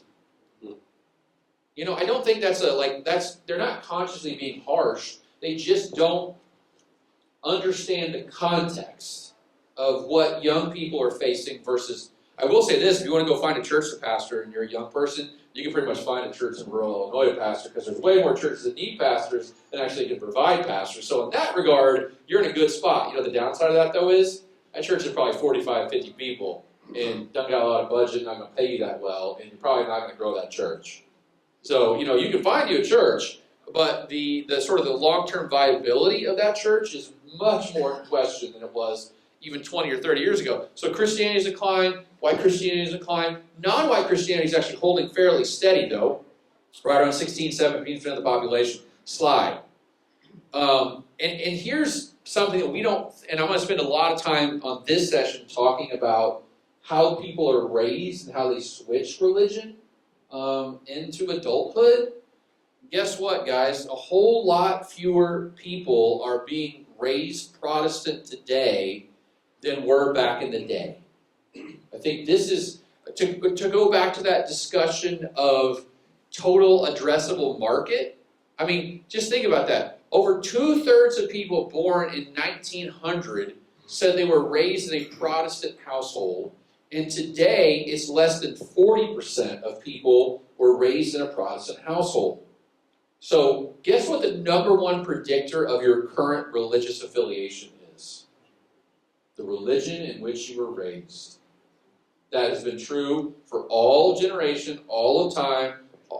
That's just one of those truisms we know in social sciences. The vast majority of people will die with the same religion they were born into. That's just how life works. I have data that's going to come out next year that shows almost 3/4 of Americans have the same religious affiliation today they had the day they were born. 3/4. Just think about that.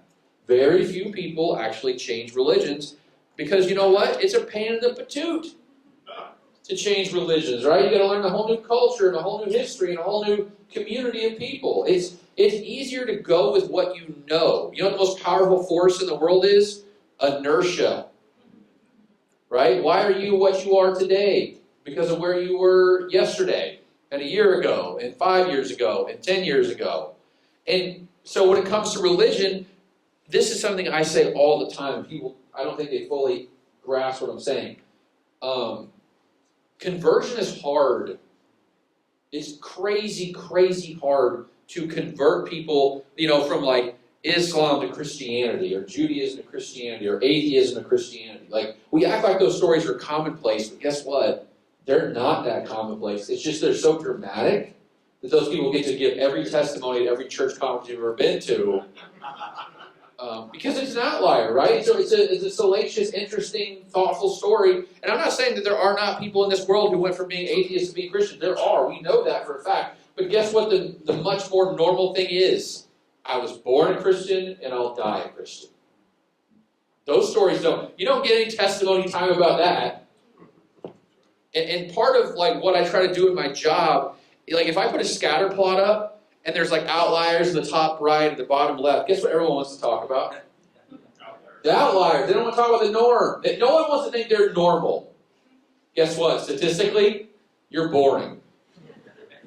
You have to be, right? That's what the average is. The average is boring.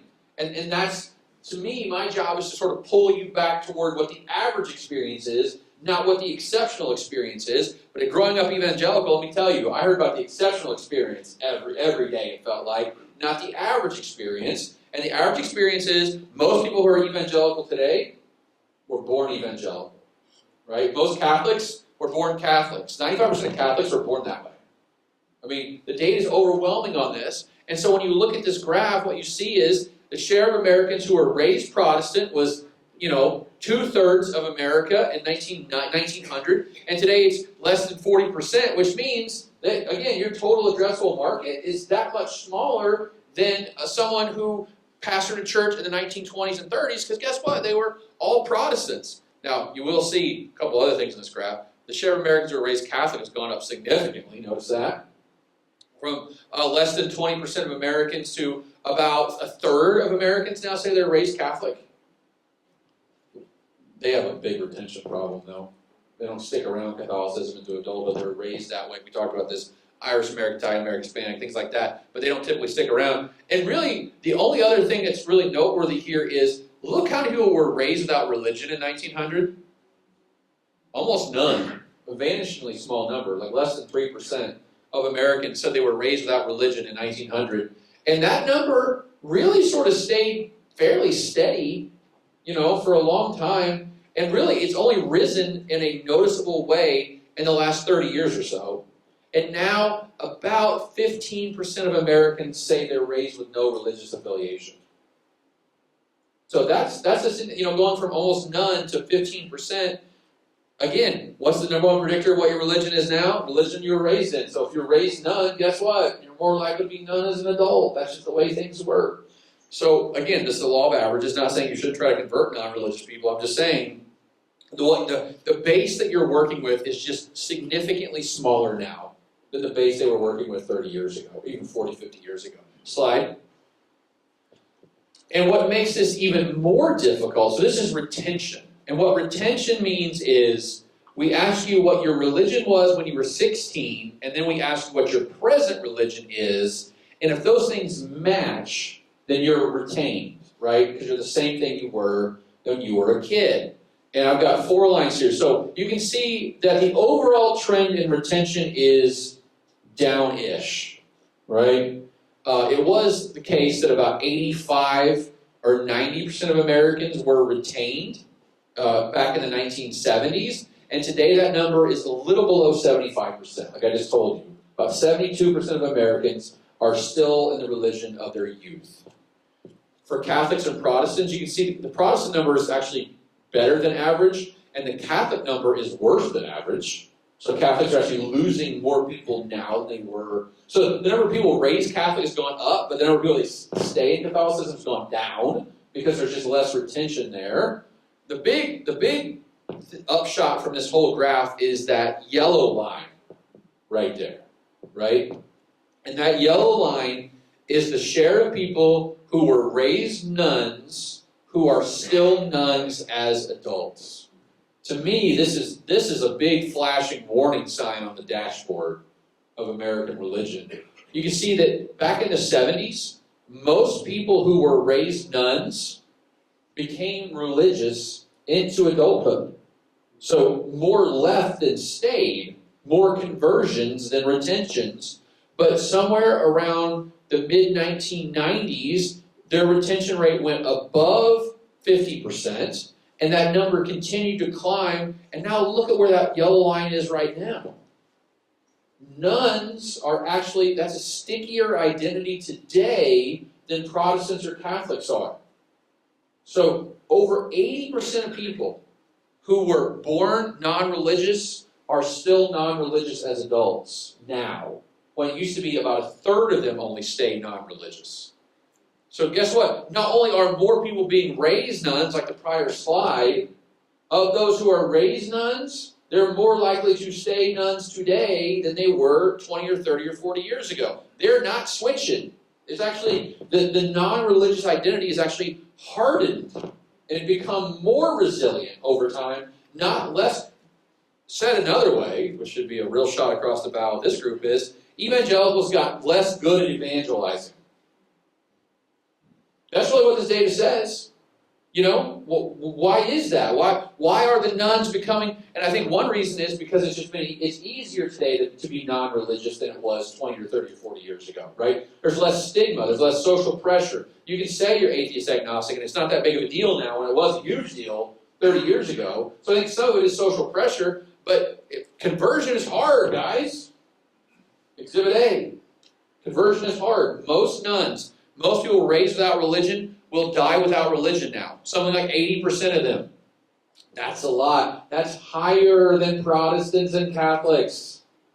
So just think about that for a minute. So not only are more people being raised nuns, there's less, they're less likely to switch and become Christian over time. Slide.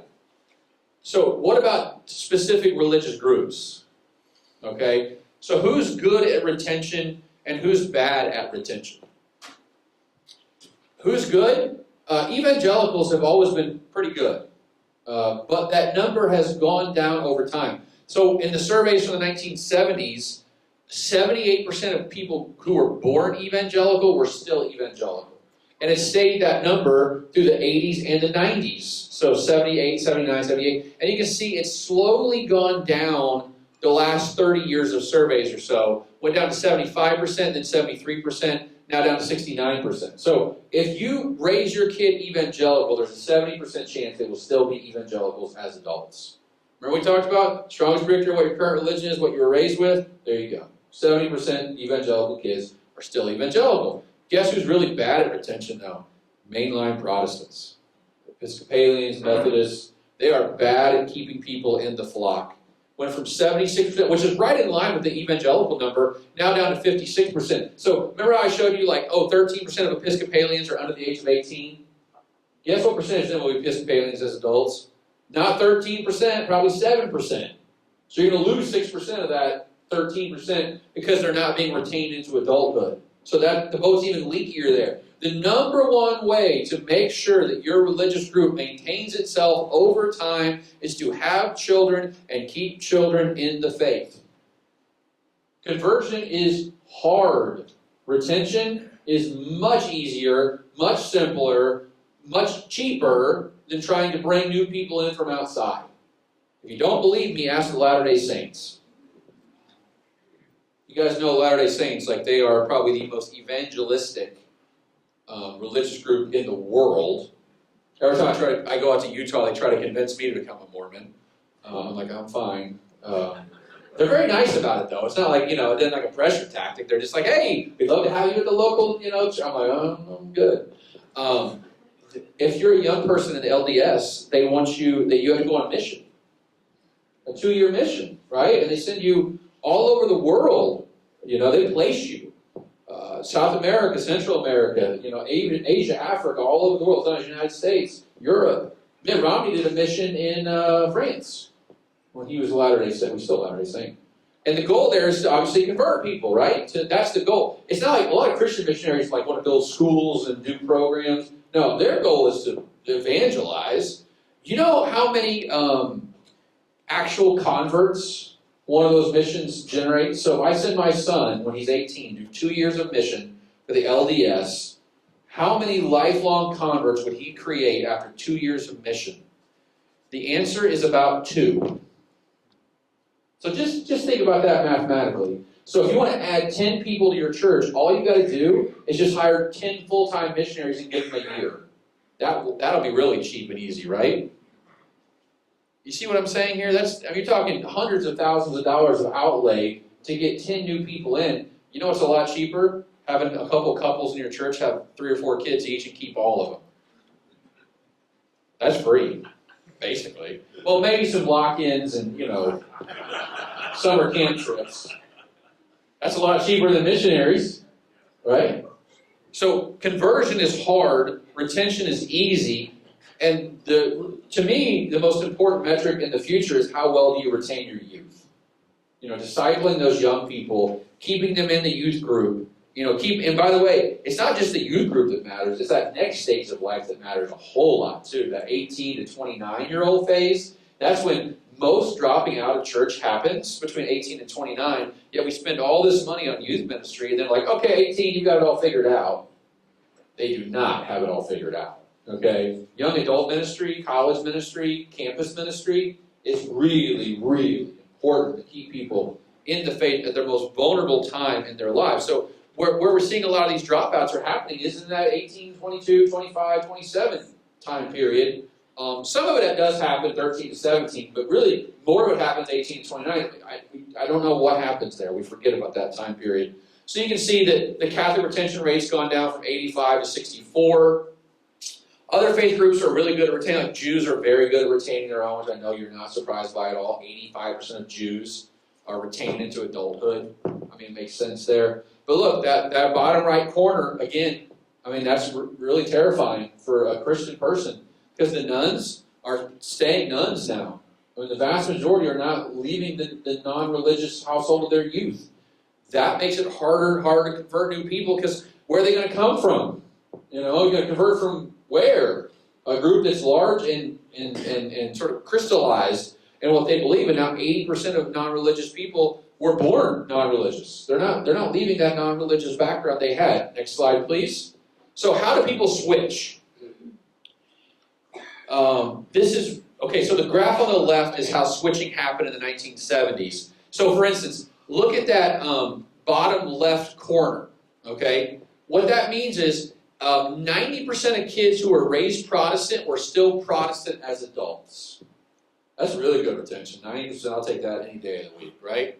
Among Catholics, it was 84% of Catholics who were raised Catholic were Catholics as adults. The non-religious, look, only 34% of them were still non-religious, and then 55% of them became Protestants.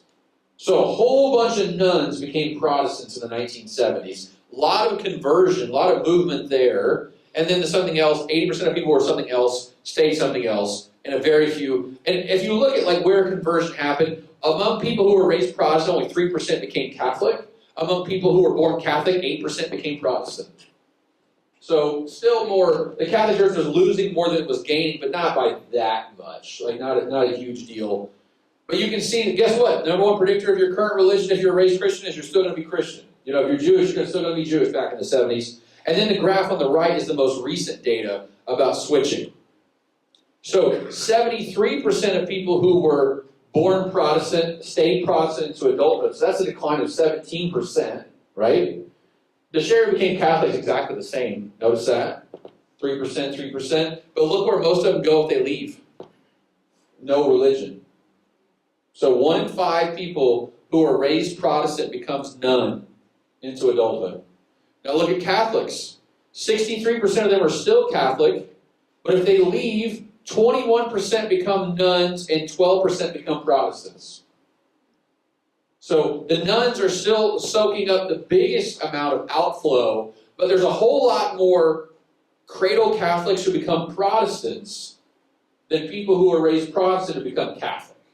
All right? So Catholics are sort of losing more and more in that way.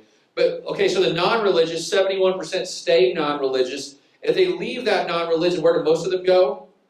They become Protestant. 22% become Protestant.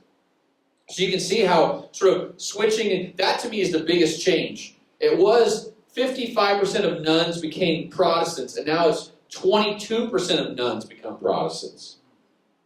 That's a lot less, guys. And also that's even worse because you would want to bring in more nuns because there's just a lot more nuns to be taken from. The sample there is bigger. So that to me is one of the reasons that Protestant Christianity is not doing better, is because it's not drawing people away from those who were raised nuns into the Protestant churches. So you can sort of see how switching looks over time. In some ways it's just a movement away from Christians are not staying Christians anymore. I think that's one way to look at this for sure.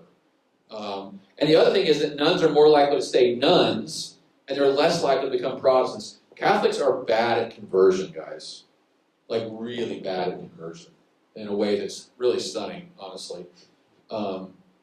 Protestants are better, but have become worse. That makes sense. They were always better than Catholics, but they're not being as successful now. So slide. And we talked about this. Evangelicals in America is doing okay. I wouldn't say it's doing great. I wouldn't make too much hay of that 17% to 19.5% thing, because guess what? Not too long ago, it was 25%. Right? So let's not make like some like big evangelical revival thing. Don't say that. All right? Because guess what? In 1993, it was 29%, and now it's 19.5%. So revival compared to what? If it was like zooming past 30%, I go, okay. Get on the mountaintop and start screaming on social media about evangelical revival. But no, that's just not true. And even if it got back to 25%, guess what? You're still just getting back to where you were 20 years ago. You're not really growing in a huge way. So evangelicals are doing okay, but okay, it's not great. Next slide. And we talk about the main line. I mean, the main line is an absolute numeric collapse. For every one mainline Protestant today, there were 4 mainline Protestants 50 years ago. I mean, it is just bad. Not going to get better.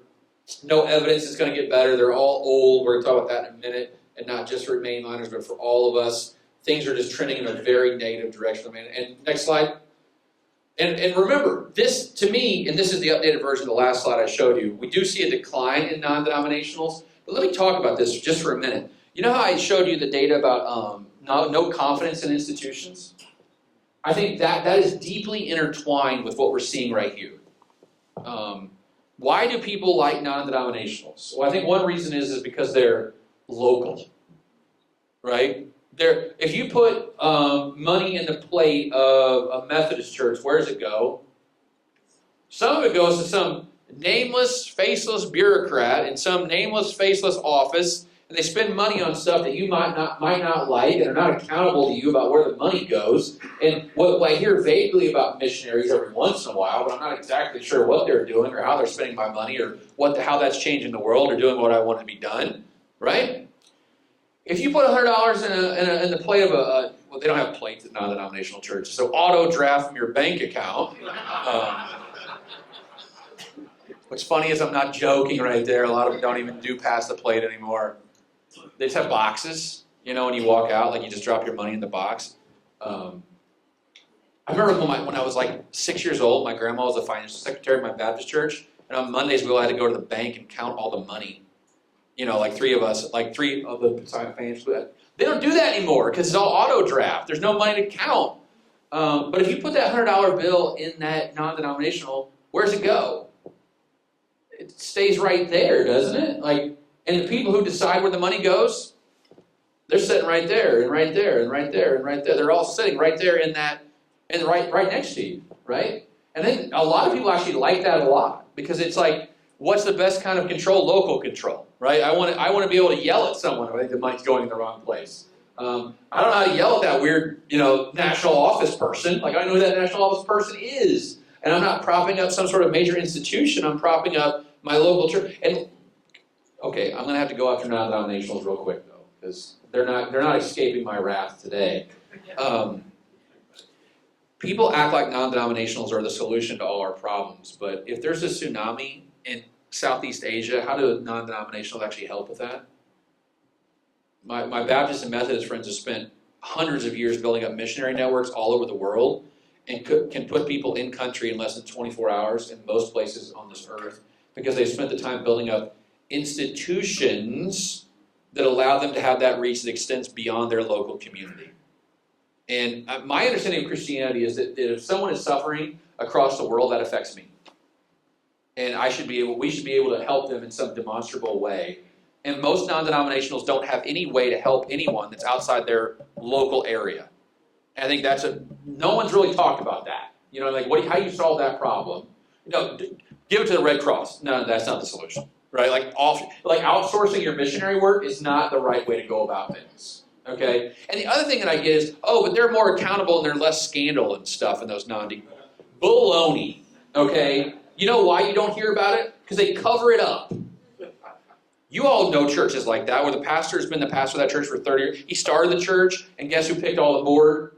Pastor did, and so if someone gets in trouble, guess what? They all kind of cover it up a little bit. When I was a Baptist, we had people, those nameless faceless bureaucrats in the national office. If anyone was accused of financial impropriety, you know what we did? Called them. Those nameless faceless bureaucrats, and they came and investigated it. And guess who paid their paycheck? Not the pastor or the board. They got to investigate and get to the bottom to it without any sort of oversight. Or there's an allegation of sexual abuse. We had someone to call to tell us what to do and how to investigate that. Guess what non-denoms have? Nobody. Who do you want to investigate you? Pick the person who's going to investigate you and see how that turns out.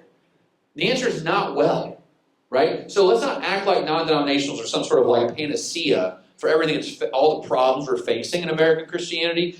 And the problem is, a lot of people are going to think, well, the SBC had a sexual abuse crisis. The Catholic Church had a sexual abuse crisis. Oh, my local church doesn't have a sexual abuse crisis. But guess what? You just won't hear about it because it'll never make national news because it's not a national denomination. It's a regional denomination.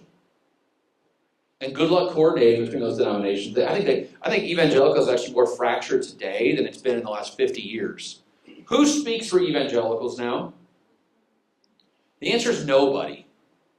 Think about it. You got Joel Osteen and Paula White and Franklin Graham are all evangelicals.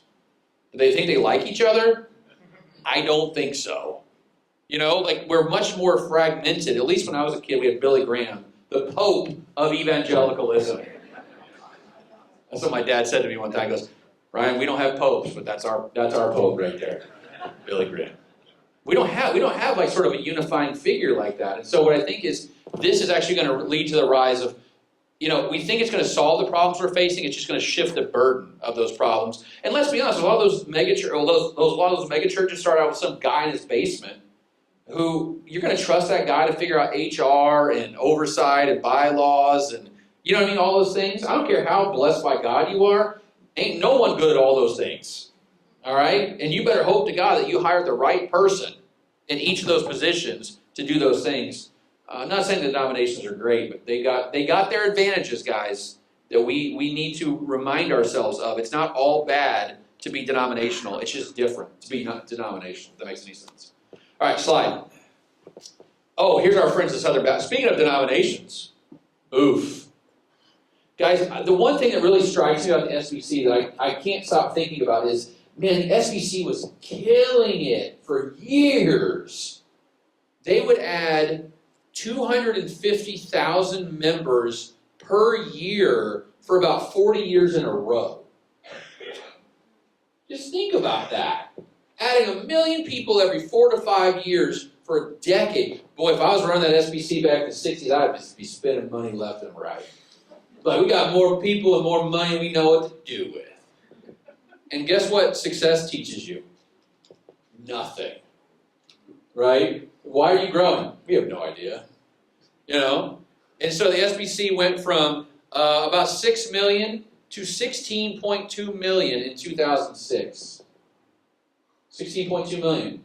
And now the SBC has gone through a tremendous decline. I mean, a decline that is sort of staggering in scale. I don't think people fully recognize how bad it is. There are years the SBC lost 450,000 members. And you're thinking, Ryan, how many is 450,000? Let me tell you. The Episcopal Church in America, on an average Sunday, has about 415,000 in church. So that's like losing the entire attendance of the Episcopal Church. They have about 1.1 million members. The Presbyterian Church USA is 400,000. So that's like losing a small denomination every year. They did it for several years in a row. They went from 16.2 million to about 12.5 million today. So lost 3.7 million people. You know, 3.7 million is larger than almost every Protestant denomination in America. The only ones that are larger are the United Methodist Church. The Assemblies of God is 3 million.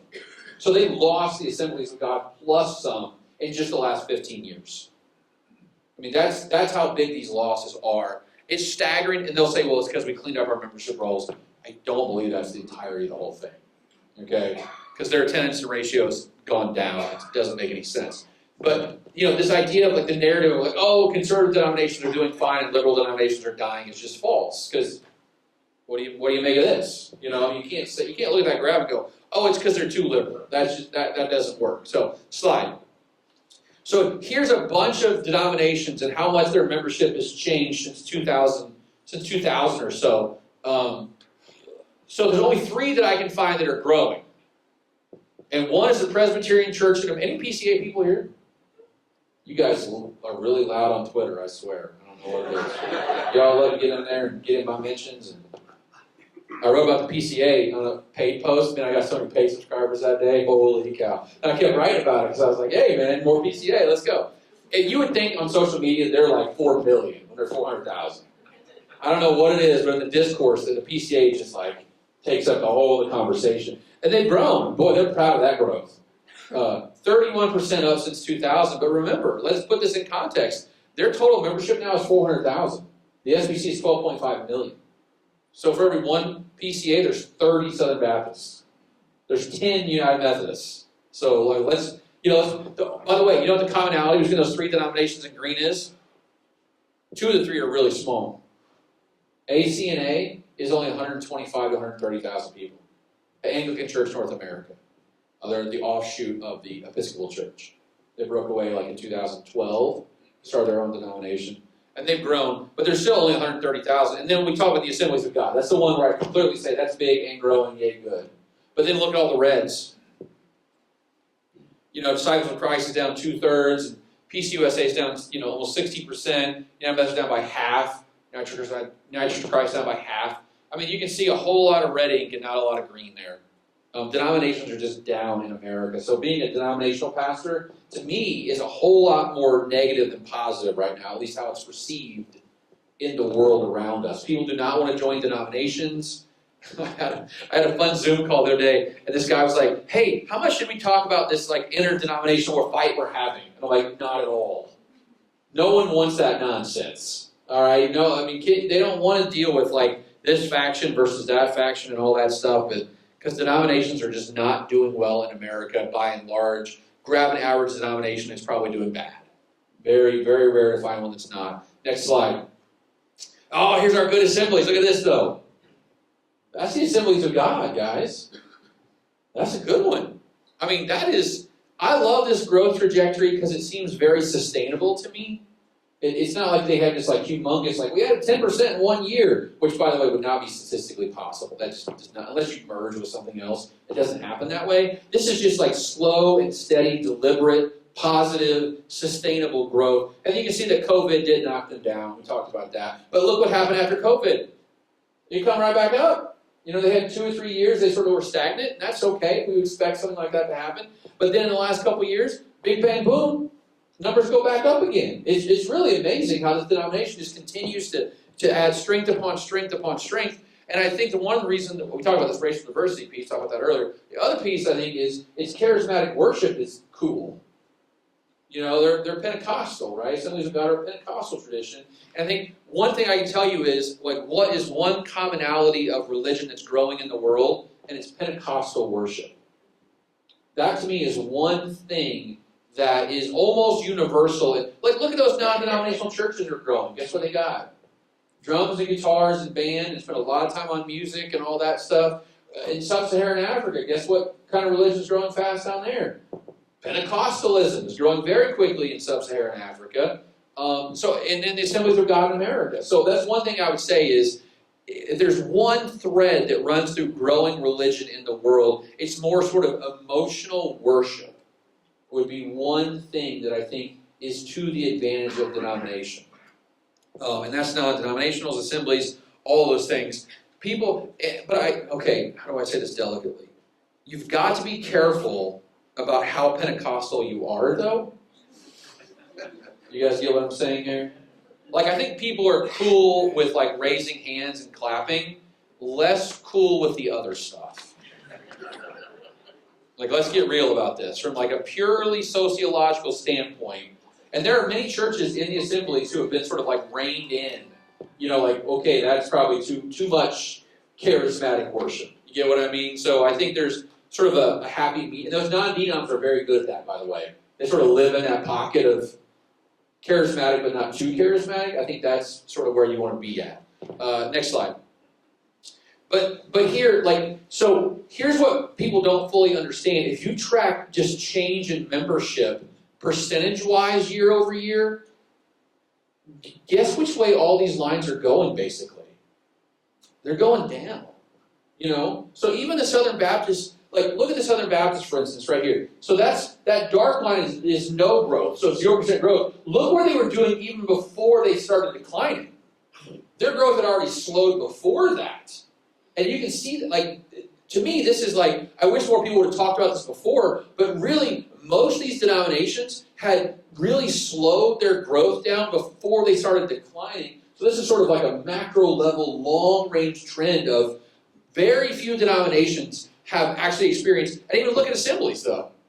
I mean, they sort of bounced around above the line, but just barely. And then obviously COVID hurt them. But look at like the Lutheran Church Missouri Synod, the blue right there. They were just sort of trending downward. That's the norm, is that growth in denominations has slowed significantly, even among ones that were growing. They're not growing like they used to grow, like 2, 3. The SBC growth, the one we're talking about, 250,000 a year.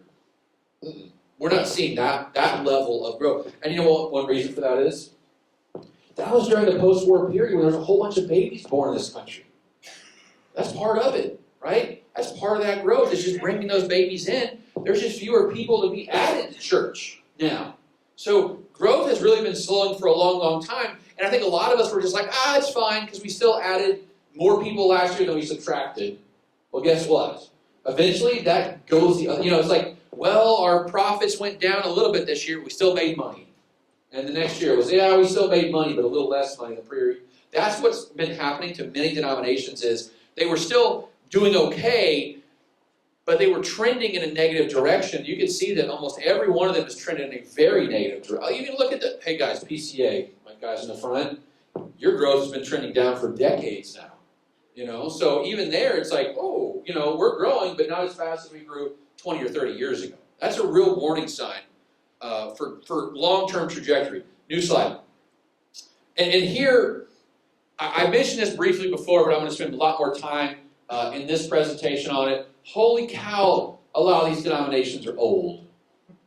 And these are only adults, by the way, because we can't survey kids because ethics, I don't know. Got to have some rules about something, I suppose. I wouldn't even know how to try to do that. I even have a hard time getting myself through approval just when it's adults, let alone kids. So this is just adults. And you can see, for instance, among the Episcopal Church, that's the top line, 63% of them are 60 years and older. United Methodist, it's 63%. PCUSA, ELCA, PCA, y'all are old too. United Church of Christ, but even look at even Southern Baptist though, right down there. 41% are 60 to 74, and then 13% are 75 plus. That's a lot of old people. That's a whole lot of old people. Denominations are being propped up by old people. Many of them. And that's not just those mainline denominations we talked about, like the Episcopalians and Methodists and on and on. That's also evangelicals like the Southern Baptists, those non-denominationals, which we classify as evangelical, even Assemblies of God. They're still 46% old. So this is just a commonality across almost, by the way, don't even look at that Church of Christ number because it's wrong. Those people don't know what Church of Christ is. They just don't know what to pick. Like, Church of Christ, like that. They're not actually Church of Christ. Like, it's just literally a methodological error in how we do service. Next slide. And to me, this might be the most important slide of any slide I show you in this entire day, is this one slide. This is the percentage of each denomination's adults who are baby boomers. Hey, you want to feel real good about yourself, pastors? On Sunday, before you get your sermon, I go, I want you to raise your hand if you're a baby boomer and just start counting. You're going to have a bad time, right? Guys, people don't fully appreciate what the baby boomers are numerically speaking. Okay? There's been no generation in American history that is like the baby boomers in terms of size. Okay? If you go back and look at total fertility rate in America through the 30s and 40s, it started to explode before the war period, by the way. Like people think it's because of like the baby, all the GIs came home from war and just started making babies. It actually started in the 1930s. Fertility started rising even before the war started. But then after the war was over, fertility absolutely exploded in America. And by the early 60s, it had disappeared. Like it had gone back to baseline and will never, ever return to what it was during that 20-year period. It's not like baby boomers are just like the same size as every other generation. They are statistically an anomaly that we will... And by the way, total fertility rate in America has fallen off a cliff in the last 20 or 30 years. So that we will never, ever see a generation like the baby boomers ever again, numerically speaking. There's just a ton of them, and they are dumb. You know what the generation that's most likely to be in your pews this Sunday is? Boomers. And you know how long that's been true? The last 30 years. Like, when are Gen X going to take over? You know what the answer is? Never. When are millennials going to take over? Never. Go look at Congress. Guess what it's run by? Boomers. Boomers are basically holding up American society. And that's fine. So boomers were born between 1946 and 1964. That's how we classify boomers, okay? Which, by the way, this is if you want to have an argument for why generations are dumb methodologically, there's one right there. Because if you were born in 1946 and had a baby when you were young, guess what? Your baby was also a boomer. That makes no sense at all, right? But that's true. 1940. If you had a kid, you were born in 1946, you had a kid when you were 17, your kid would also be a baby boomer. But this generation is basically holding up American religion. In every major denomination, they are just taking over. They've taken over. Like even the Southern Baptists, 45% of adult Southern Baptists are baby boomers. It's this huge slug, and remember, so they're born between 1946 and 1964, which means the oldest boomers are turning 80 this year, but most boomers are in their late 60s to mid-70s, which is fine because lots and lots of people in America are viable in their 60s and 70s. That's A-okay. But you know what that also means? In 10 or 15 years, they're gonna get their heavenly reward. Is that the right way to say it? You like that? Y'all gonna be dead. That's the real way to say it. Or not, maybe not dead, but not being active members of a congregation. No, physically, let's be real here, right? Father Time is undefeated. And those people that are just if you're a pastor, denominational leader, church leader, I want you to think through who your leadership is right now. Like who is running this ministry and that ministry and doing this thing and that thing, and just start doing a rough generational breakdown in your head of what that looks like. Boomers are running your church right now. I'm almost sure of it. And guess what? In 15 years, they won't be able to do those things they're doing right now. And what's going to be left over in the wake of that? We are going to face a crisis in American religion that we've never seen before. And there's not Gen Xers and millennials to step into the breach and sort of fill those gaps that are being left by boomers who walk off the stage. Ernest Hemingway was asked how he went broke. He said 2 ways. Gradually, then suddenly. And guess what's going to happen? It's gradual right now. We're all sort of like, we can deal with steer the ship a little bit in the negative direction. It's not going to be in a little bit negative direction. It's going to go down very, very quickly. Slide. So these are called B-swarm plots. I think they're really helpful in this regard because they show you the distribution of a value. And this is age. Okay?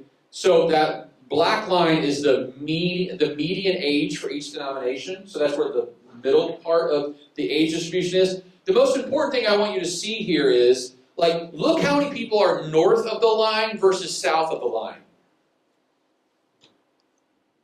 That is the problem that many of these denominations are going to face is there's a bulge of people that are in their 60s, 70s, late 50s right now, but then look down that line at around the 50 age and below and see what your denomination is going to look like in 25 years. And the answer is bad. I mean, it is going to be, and obviously the Church of Christ, this is the outlier one. Like I said, I think this is just a methodological error. We can probably kick that out. But like, look at the Episcopalians. The last one here, please turn out the lights. I mean, it's going to be catastrophically bad for many denominations. And I think, guess who's leading many of these denominations right now? Boomers. And you know what a lot of boomers are thinking subconsciously? God, that's not my problem. I've had them tell me that in meetings before. You know what? I'm just cruising here. You know, like, I'll be dead by the time that becomes a real problem. And I'm like, yeah, first off, you're right, but I don't know if that's good or not. You know? And I think if you want to talk about true leadership is looking at the statistical reality we're facing, actually doing something about it now, not waiting until things get really, really bad, and then having to make some terrible, terrible decisions because you have no other choice because the people are gone and the money's gone. That's what we're facing right now. And guess what? Guess who's going to have to deal with the mess left by this whole thing? Millennials and Gen Z are going to be handed a big steaming pile of dung and saying, hey, fix this. Oh, yeah, I want to be the one that closes hundreds of churches. Yeah, because everyone would love to do that, right? My favorite thing is when in university leadership, you always want the outgoing president to do the hard thing. You know what I mean? Because then that guy's the problem. We need a lot of people doing that right now in a lot of these denominations, doing the hard thing. And they're unwilling to do the hard thing because there's a lot of hard things that need to happen. The way I describe it is, would you rather do a planned surgery or an emergency amputation? I know which one I'd pick, you know, and I think a lot of these denominations need to be thinking seriously about how to cut budget. To me, it should be every year, let's find ways to cut 3%. Every year, 3%. Attrition's a real thing. That program that probably is not working as well as we should, let's just get rid of it. Because guess what? You can't afford to do all that stuff in the future because your denomination don't got a whole lot of people in the future to prop all that stuff up. And you're going to have to cut dramatically in the future. And guess what those headlines are going to look like? Awful. You know, the Episcopal Church closes 30% of its parishes next year. Oh, wow, man, that's really going to make people want to join the Episcopal Church, right? You have to start planning now for these things. Next slide. So what I did was, I just guesstimated, like, let's say that people at 85 are no longer able to contribute to the church. It didn't say die, it just said not contributing. And so what I did was I generated an estimate of when that 30% of your adults were going to be dead, 40% of your adults are going to be dead, and then 50% of your adults are going to be dead. And the United Methodist Church, 30% are going to be gone by 2040, and by 2047 it's going to be 50%. Now some of that's going to be replaced by young people, but remember what I showed you about mainline retention? It ain't good. So this is the worst case. I'll be the first to say that this is the worst case scenario numbers, but I'd rather have people budget for the worst case, not the best case.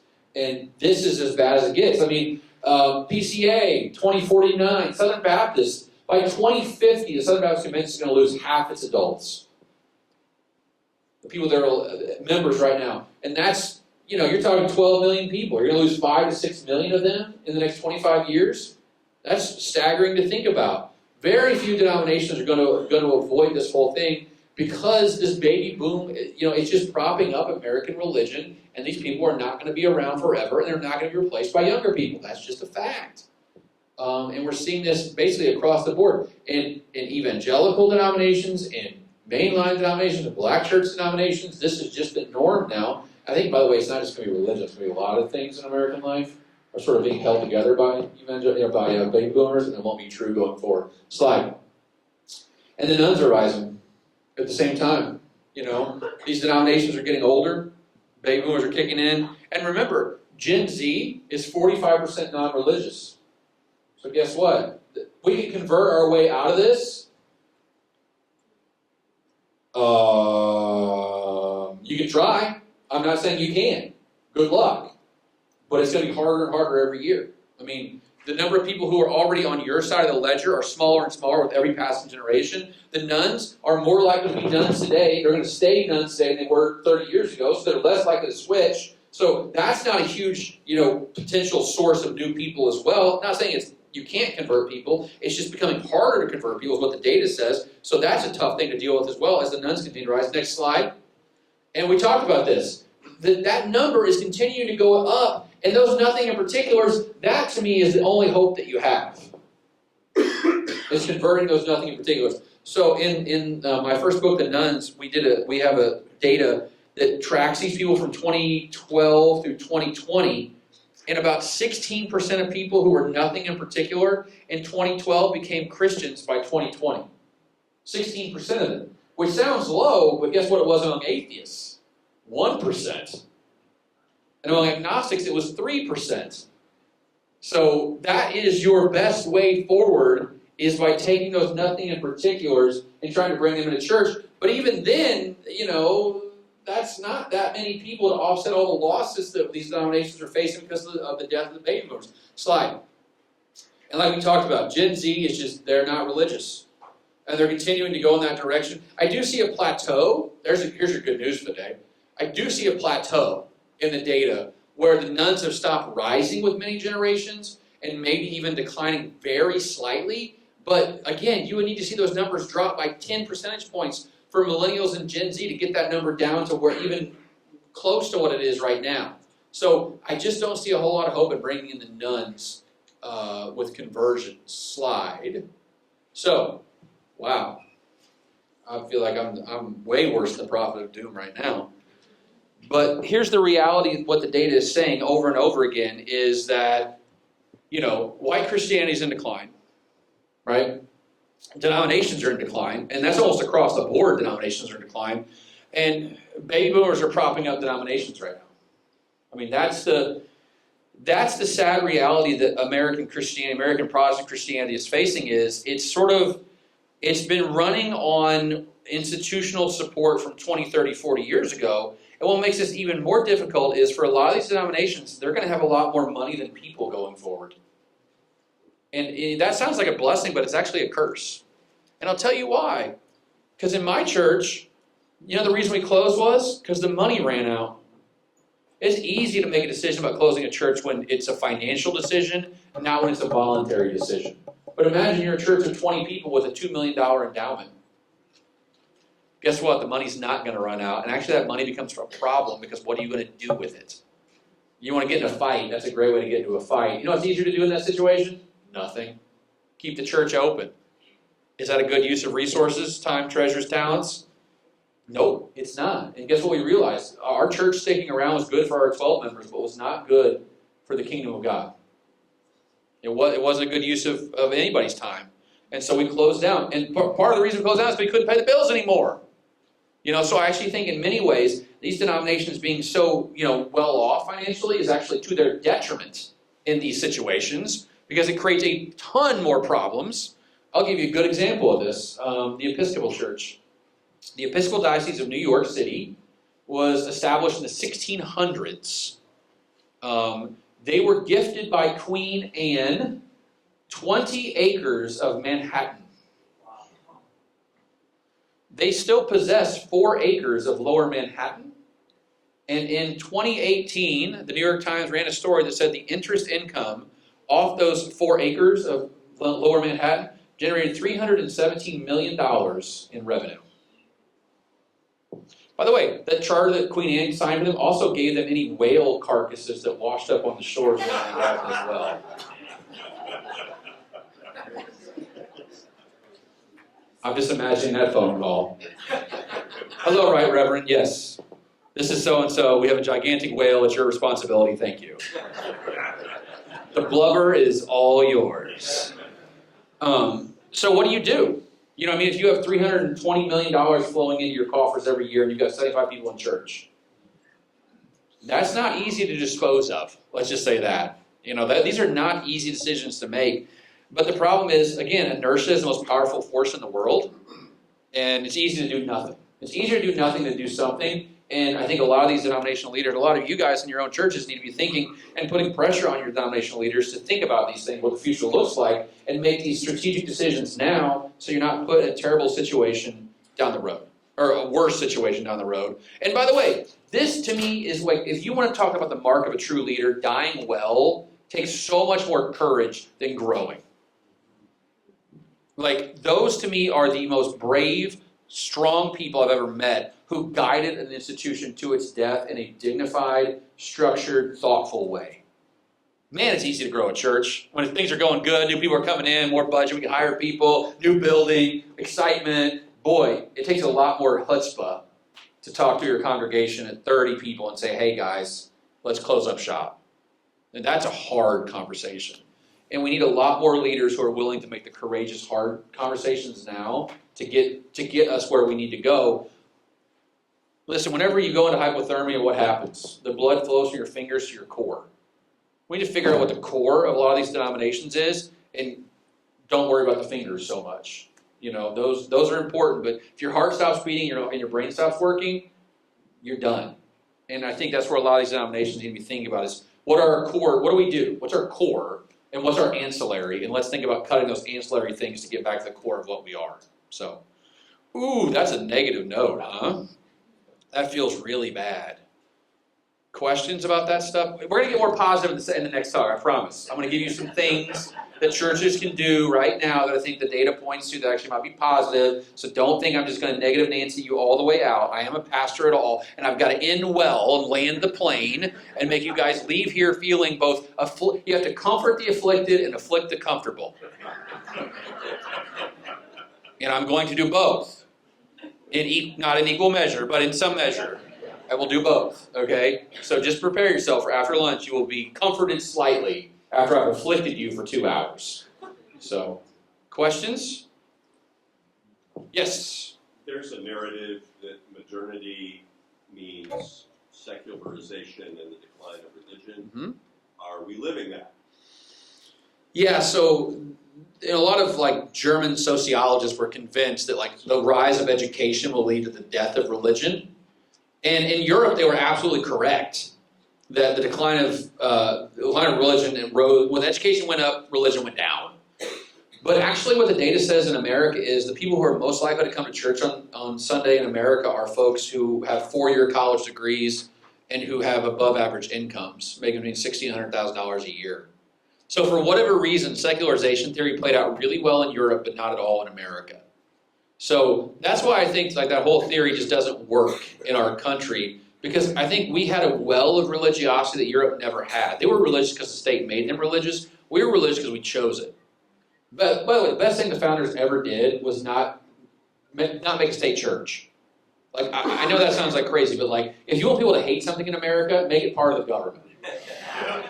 Right? Like, by having a strong separation of church and state, that actually allowed, I think, religion to work differently in America than it worked in Europe. And all those guys like Marx and Weber were all writing from a European perspective. And I think they would look at America and go, I'm not so sure about that. You know, like, for instance, Marx thought that religion was a tool of control, which it is a tool of control. But guess what led to the civil rights movement in America? Religion did. Guess what led to the overthrowing of dictators in Central and South America in the 60s and 70s? It was liberation theology taught by the Catholic Church that told people that God wants you to be free and throw off your dictate. So you get what I'm saying? Like, I think those guys wrote from a very limited perspective, and they saw how religion worked in their lives and just sort of like made that macro. And I don't think that's not universal. I think it worked in Western Europe, but it does not work in the rest of the world the same way. That was the most academic-y answer I've given all day, and I love it. Yeah. Is there a data set you wish you had that you would encourage churches to start collecting? Yeah, you guys need to get the average. You need to collect data on your age of your membership above all of anythings. If I can say, like, if there's one metric you could have in your church, it's you need to know the average age of your membership on an annual basis, almost is what I would say. At least broken down by like 0 to 12, 13 to 17, 18 to 29, like buckets like that, because then you can see what your future looks like. And then also, how many kids is a great example. To me, that number is most important. And then secondly, that retention. Ask your parents in your congregation, how many kids do you have and how many of them are still active members of a congregation somewhere as in their adult years would be a really good metric of how well you're discipling those kids to stay in the faith as they move into adulthood. And that might not be good for your church specifically, but the macro level church is the most important metric you can have. Is how well are we retaining our young people? That is the best statistic you could have. Attendance is good too, obviously, right? Butts and seats we talked about is great, but I think to me, age and retention are the other metrics that matter the most. I would want to have. And by the way, congregations are awful at this. It's all hunches.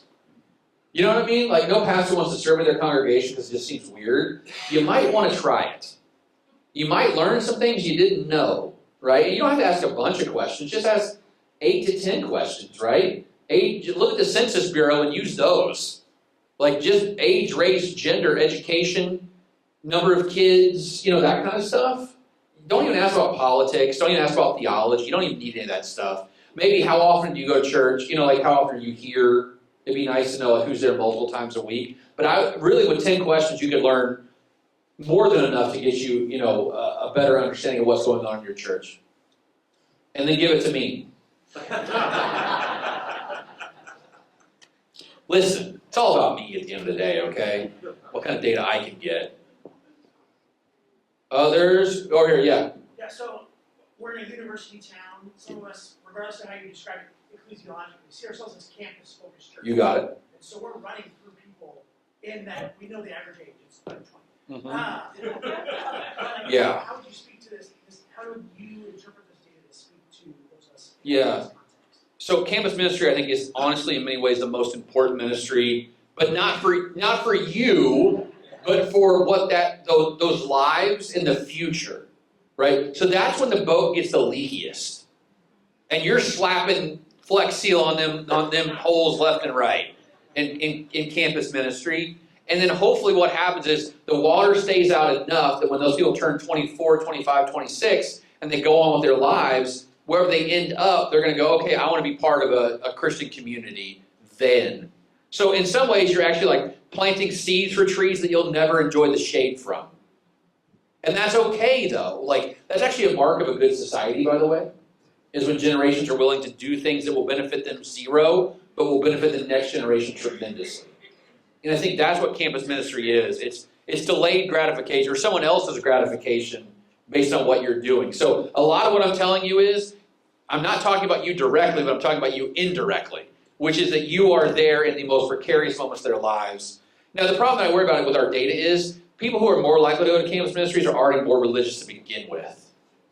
And so there's like a causality problem here, right? Like, oh, campus ministry is really important because that's when people who go to a campus ministry are more likely to be Christians as adults, but maybe they're already more likely to be Christians anyway, and going to campus ministry is just like manifesting that. I would think I would focus on kids who were sort of marginally religious, like when they were kids, and might have teetered out instead of in, and try to keep them in during those moments. If you want to talk about like tangible goals I would have, not taking church kids and keeping them church kids, but taking kids who went to youth group once a month when they were 17, 18, and now they're coming to Bible study once a week with you guys. To me, that would be the greatest mark of success, is to sort of move that dial just a little bit toward the other way.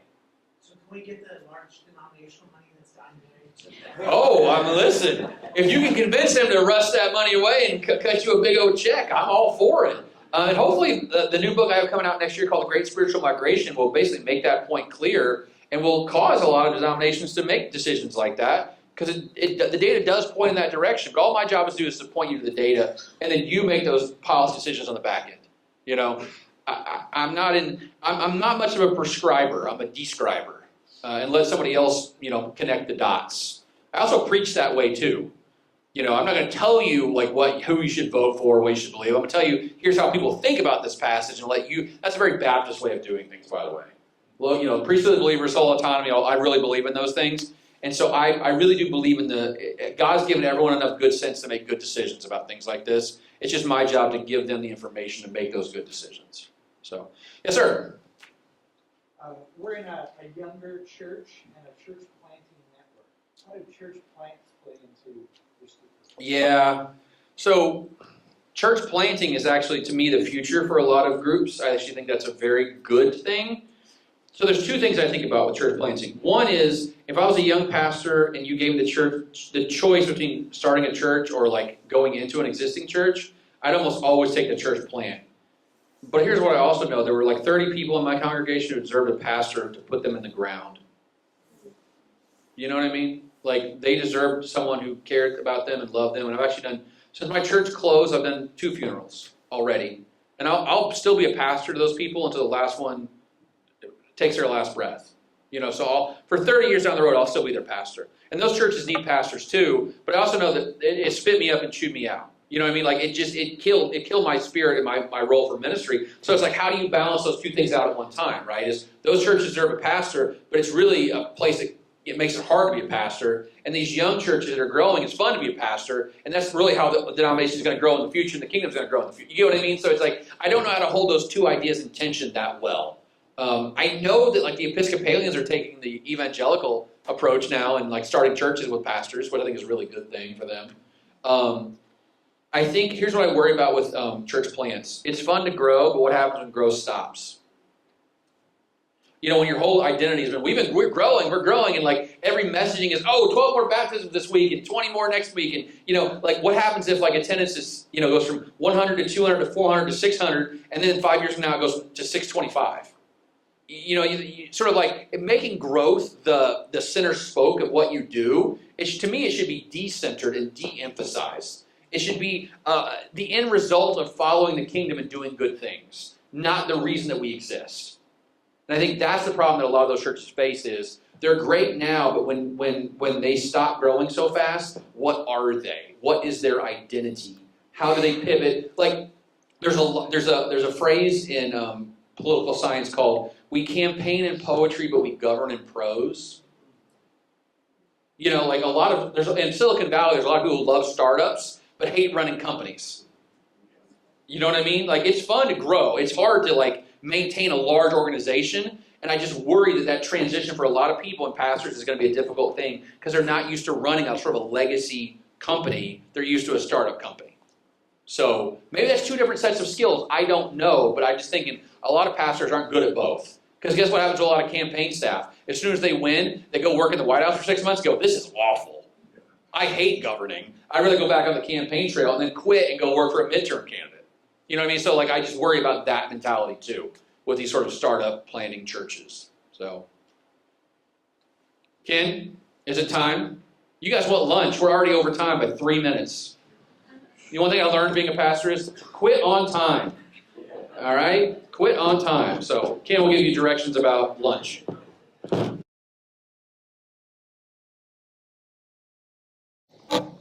Hi, everybody. Let me get my microphone. Are you ready to be less sad than you were before lunch? We always want that, don't we? So the second half of this talk is really a little bit more theoretical, and it's really more in my mind of how I managed to get through 17 years of ministry psychologically, because that wasn't the easiest thing in the world. I always told people near the end I got the Saturday night scaries, not the Sunday night scaries. You know, because I realized, hey, you know, there's this annoying thing that happens that Sunday comes every Sunday. You know?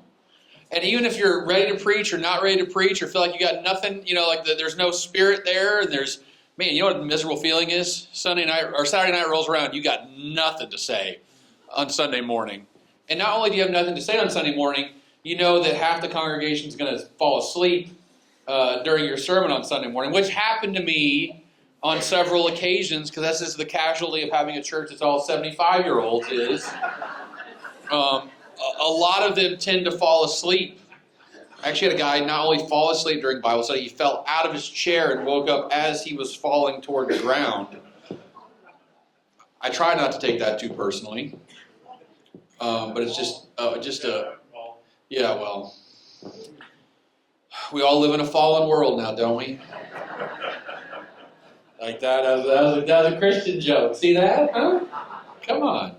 So a lot of this is, I know you guys are used to hearing pastors talk about theology and about preaching and about the practice of ministry, But, I'm a social scientist by training and by heart, and that's how I understand the world. So I hope I can bring you sort of a different perspective on how I think about things. And maybe it helps you, and maybe it doesn't. If it doesn't, I'm sorry. If it does, you're welcome. But I'll kind of give you how I got through life. So give me that slide, Derek, if you got it. Okay. So you all know this story, but my church closed. And let me tell you a story about my church closing, which is a lot of churches close in America and no one knows about it. My church was not that way. When we closed, it was covered by the Associated Press, and a reporter named Bob Smetana from the Religion News Service came down and was actually a part of our last service. And let me tell you, whenever you cry during your last sermon, and there's reporters in the audience, it just hits differently, okay? And then, to make matters even more fun, I was on NPR right before Christmas, and the topic was, what do we lose when churches close? And I gave them audio of our last church service and our last business meeting. So they actually, played the audio clip of us making the motion and voting on our church closing, which you want to feel like reopening a wound.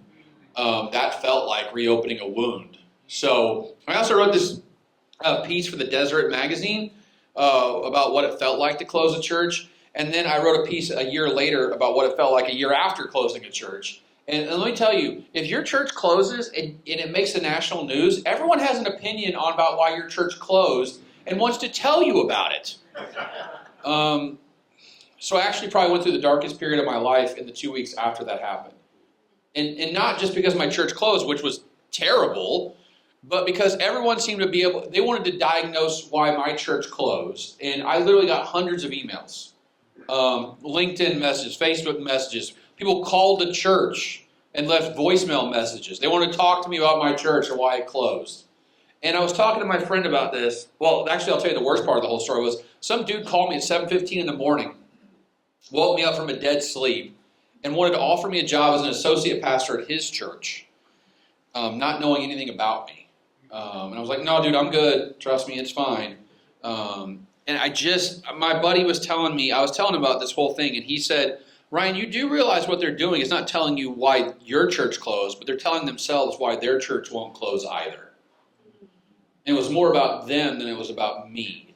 And I sort of became like the mirror, right? And my church became sort of the mirror to have this larger conversation in America about what it feels like when your church closes down. And let me tell you, I don't know how the Kardashians do that stuff. But like putting your personal life online is a huge mistake. Luckily, in most of my work, I just put up graphs and walk away.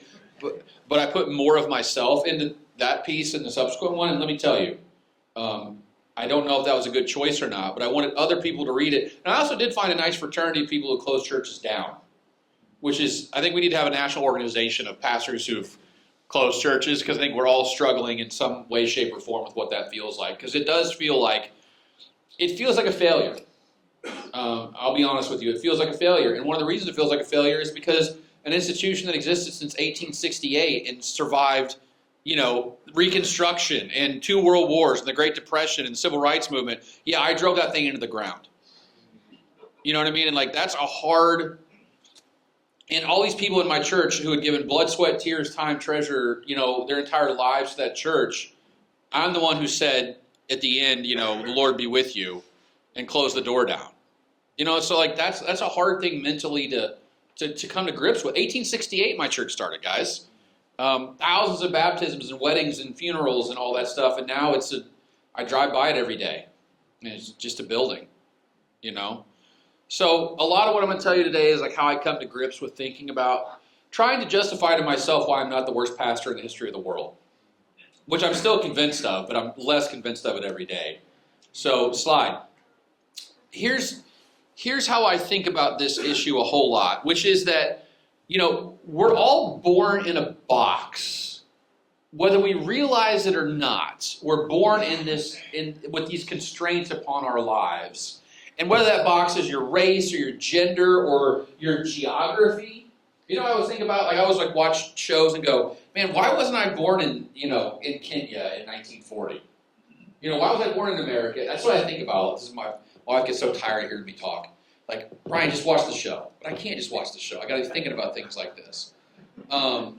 why am I in this situation that I'm in? And a lot of things that we don't realize are the constraints around us that are completely invisible to us. Why can't we be more successful? Why did this idea not work and then it did work? And why did I not find a spouse? Or why I did find a spouse? Or why are my kids like this? Or, why? We ask all these questions. And the reality is that a lot of us think we have a huge impact on our environment, but I think the more and more I study political science, the more I understand that, man, our environment has a huge impact on us. The way I always describe it to my students, let me get Professor Ryan Burge here for a second. Mm-hmm. When I teach presidency class, there's two theories of how the presidency works. There's the presidency theory and the president theory. The presidency theory is the man shapes the office. The president theory is the office shapes the man. Right? That the institution shapes you. Like every president goes in there thinking they're going to change the world. You know what happens? They're constrained by the office of the president, right? They realize there's rules and norms and structures and ideas that basically say they can't. Now, Donald Trump doesn't count, okay? We're going to throw him out completely. He's the outlier in this whole thing. Most presidents come in with big ideas and end up doing very little because they're shaped by the box that they're in, okay? And where this really comes to the fore for me is I was reading a book called by Malcolm Gladwell, where he talks about what makes people successful or not. And these four guys at the bottom? That's Bill Gates, Steve Jobs, Steve Ballmer, who ran Microsoft after Gates decided that he didn't want to be CEO anymore, and Eric Schmidt, who took over at Google whenever those two guys decided, hey, we're good at making a search engine, we're not so good at running a major company. You know what's interesting about them? They were all born basically at the same time. And he makes this point that, Bill Gates got access to a computer before anybody else did. His dad was a judge, and he worked at a private school. And one of the things, they had a mainframe before anybody else did. Same thing with Steve Jobs. He had access to computers. So if Steve Jobs would have been born 5 years before or 5 years after, would you even know who Steve Jobs is? Probably not. You have to be born at the right place, at the right time, with the right skills. No matter how good you are, if you were born in the wrong box, you might not be as successful as you thought you were. And when it comes to American religion, guess what? I've just shown you the box. That's what I've done in the last couple hours, just showing you the world that we were born into. Obviously, we didn't ask to be born into, but this is the world that exists. And guess what? We are shaped by those circumstances in ways big and small, seen and unseen, right? And that makes our ability to be pastors, to lead churches, to be Christians, either more or less difficult based on what that box is for us. And as you can probably tell from what I just told you, hey, Christianity's in decline, white Christianity's in decline, boomers are running American religion. Like, that shapes how we as pastors relate to the world of ministry. I always think, what if I was a baby boomer? How different would my life have been if I would have been born 20 years earlier than what I was born, or 20 years later than what I was born? So slide. Now we're going to get a little spicy just for a second, okay? Billy Graham. Billy Graham is the evangelical pope. We talked about that, right? Easily the most famous, successful evangelist in the history of America. Well known, everyone knew Billy Graham. But if you actually read Billy Graham's story, what you understand is, man, Billy Graham was born at the perfect time to be Billy Graham. He was born in 1918, and he preached his first sermon in 1937. Guess when American religion started booming in this country? The mid-1940s, which means he had 5 or 7 years of preaching experience under his belt. When all those GIs come home, they start making all these babies, and religion surges in America. He literally walked into a perfect situation that would allow him to be successful. That was his first tent revival in 1949. He'd been preaching for 12 years at that point. He was 31 years old. Man, what a great time to have your breakout, right, as a preacher at 31 years old. And not only that, the newspaper publisher, William Randolph Hearst, who was not a Christian, by the way, ran, Hearst Media, which is the largest publication network in America, told his reporters on many occasions to puff Graham in the newspaper as much as they possibly could. That he just liked Billy Graham for some reason that we don't fully understand. Without all those things, guess what? You might not know who Billy Graham was. The spiritual thing is, he would have broken through no matter what time period, but I'm a social scientist, right? So my explanations have to come. So my epistemology, how I understand the world is, natural phenomena have to have natural causes. And guess what? there's a whole lot of natural causes on that screen right there.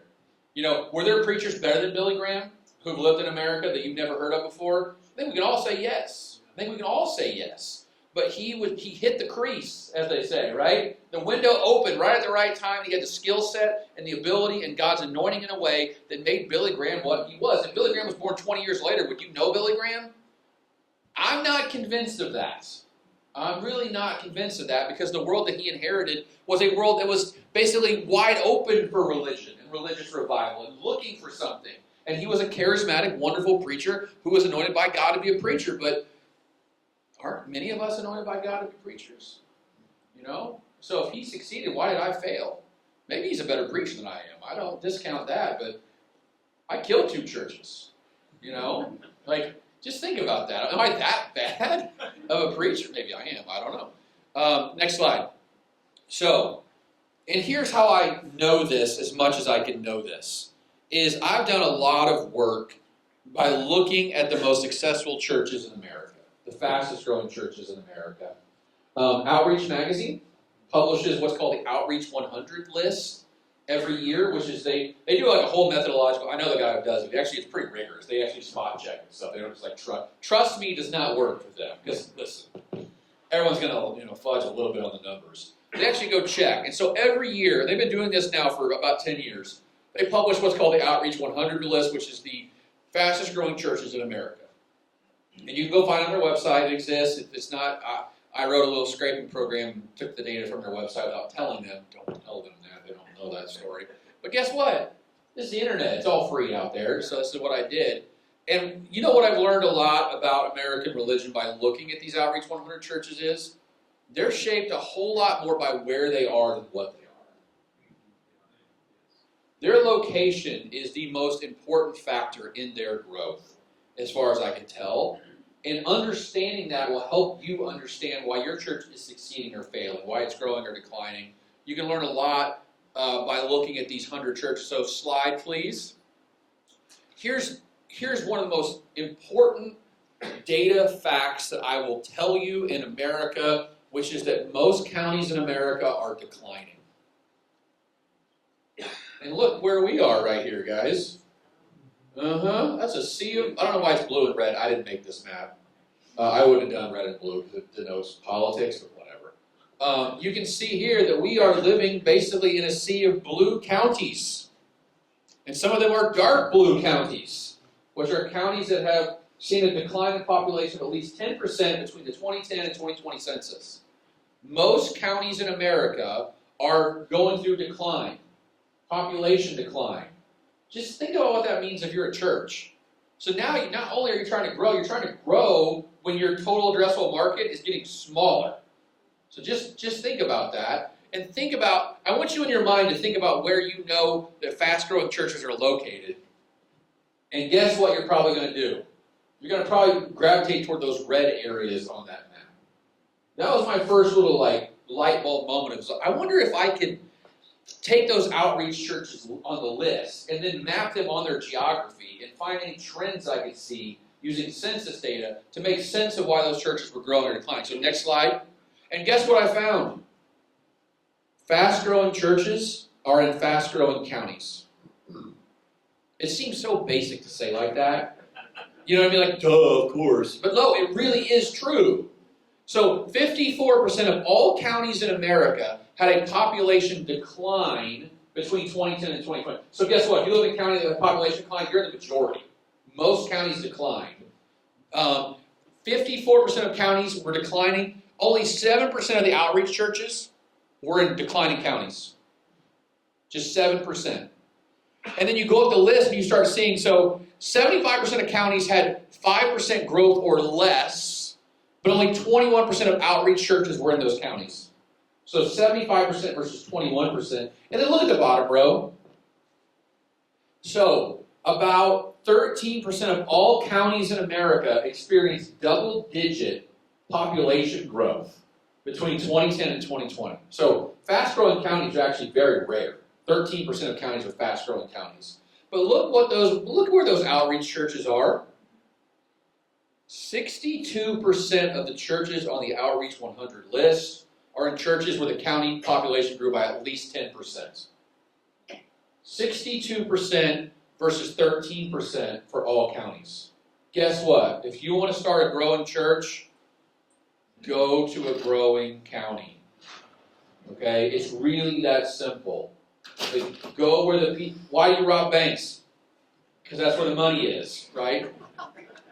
Where would you want to plant a church? Like, if people ask me, where do you want to plant a church? I can tell you right now. I got a list. I'm actually going to show you a list in a second where I plant a church. Not around here, by the way. You're welcome. But hey, you can tell your board Ryan Burge said we can't grow anyway, so good luck.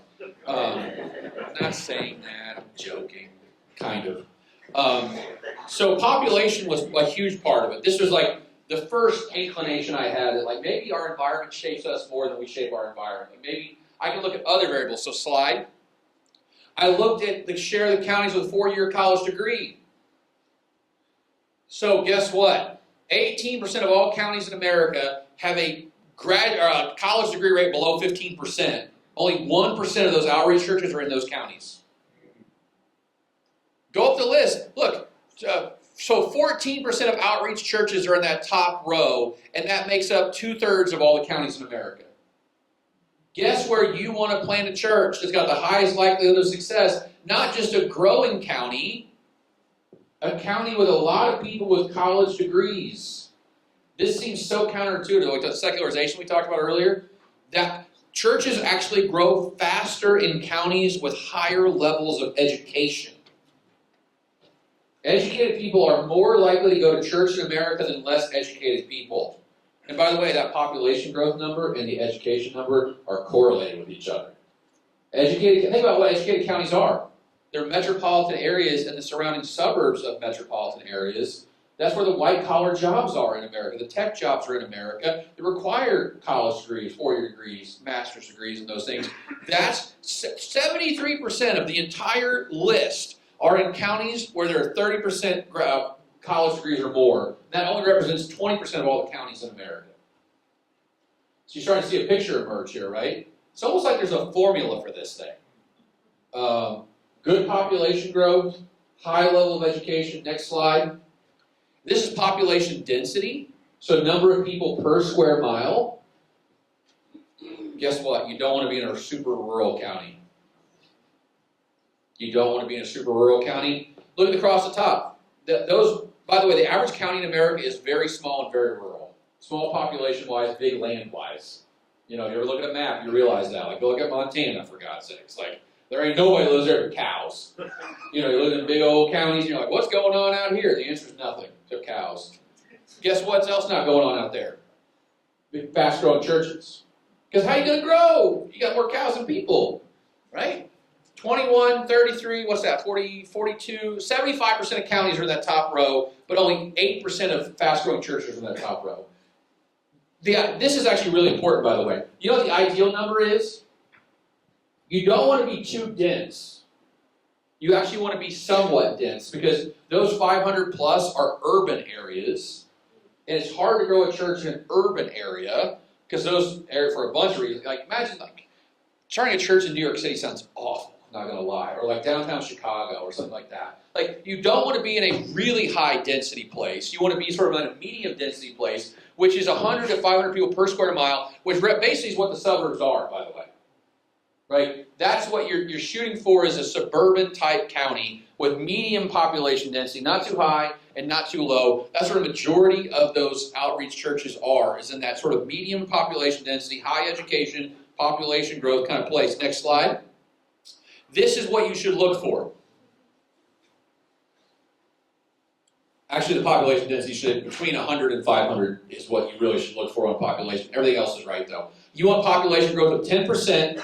You want to aim for a 2.5 to 5% mobility rate. We talked about campus ministry earlier. You don't want too high of a mobility rate. Sorry. I know. Tell them kids to stay in college for a lot longer. My favorite movie quote, Tommy Boy. Yeah, it takes a lot of people 9 years to finish college. Yeah, Tommy, they're called doctors. Those are the kind of people you want, though, the 9-year college graduates, right? Because they create stability. You don't want too much stability, or you don't want too little stability. But actually, you also want some movement, though, right? Because you want people moving in and moving out, because that creates churn. You don't want a stagnant community, because then how are you going to bring new people in if it's all the same people over and over again? You need some movement. And then we talk about population density, education, 30% college degrees, and then population density is between 100 and 500 is ideal. So guess what I did for all of you? I mapped Central Illinois on these dimensions. This is why you all showed up today, I'm sure. First off, give me the next slide. These are all the counties in America that meet my criteria, the ones in the orange. There are not that many of them.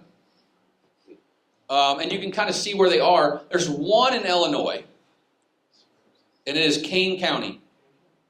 Yep, western suburbs.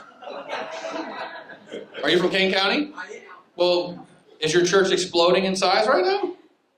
I pastor a church an hour north of there. Well, then you failed. Missed it by that much.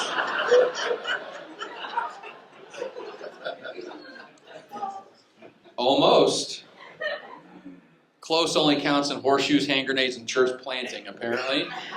So I can tell my wife we're supposed to move. 1 hour away, yes.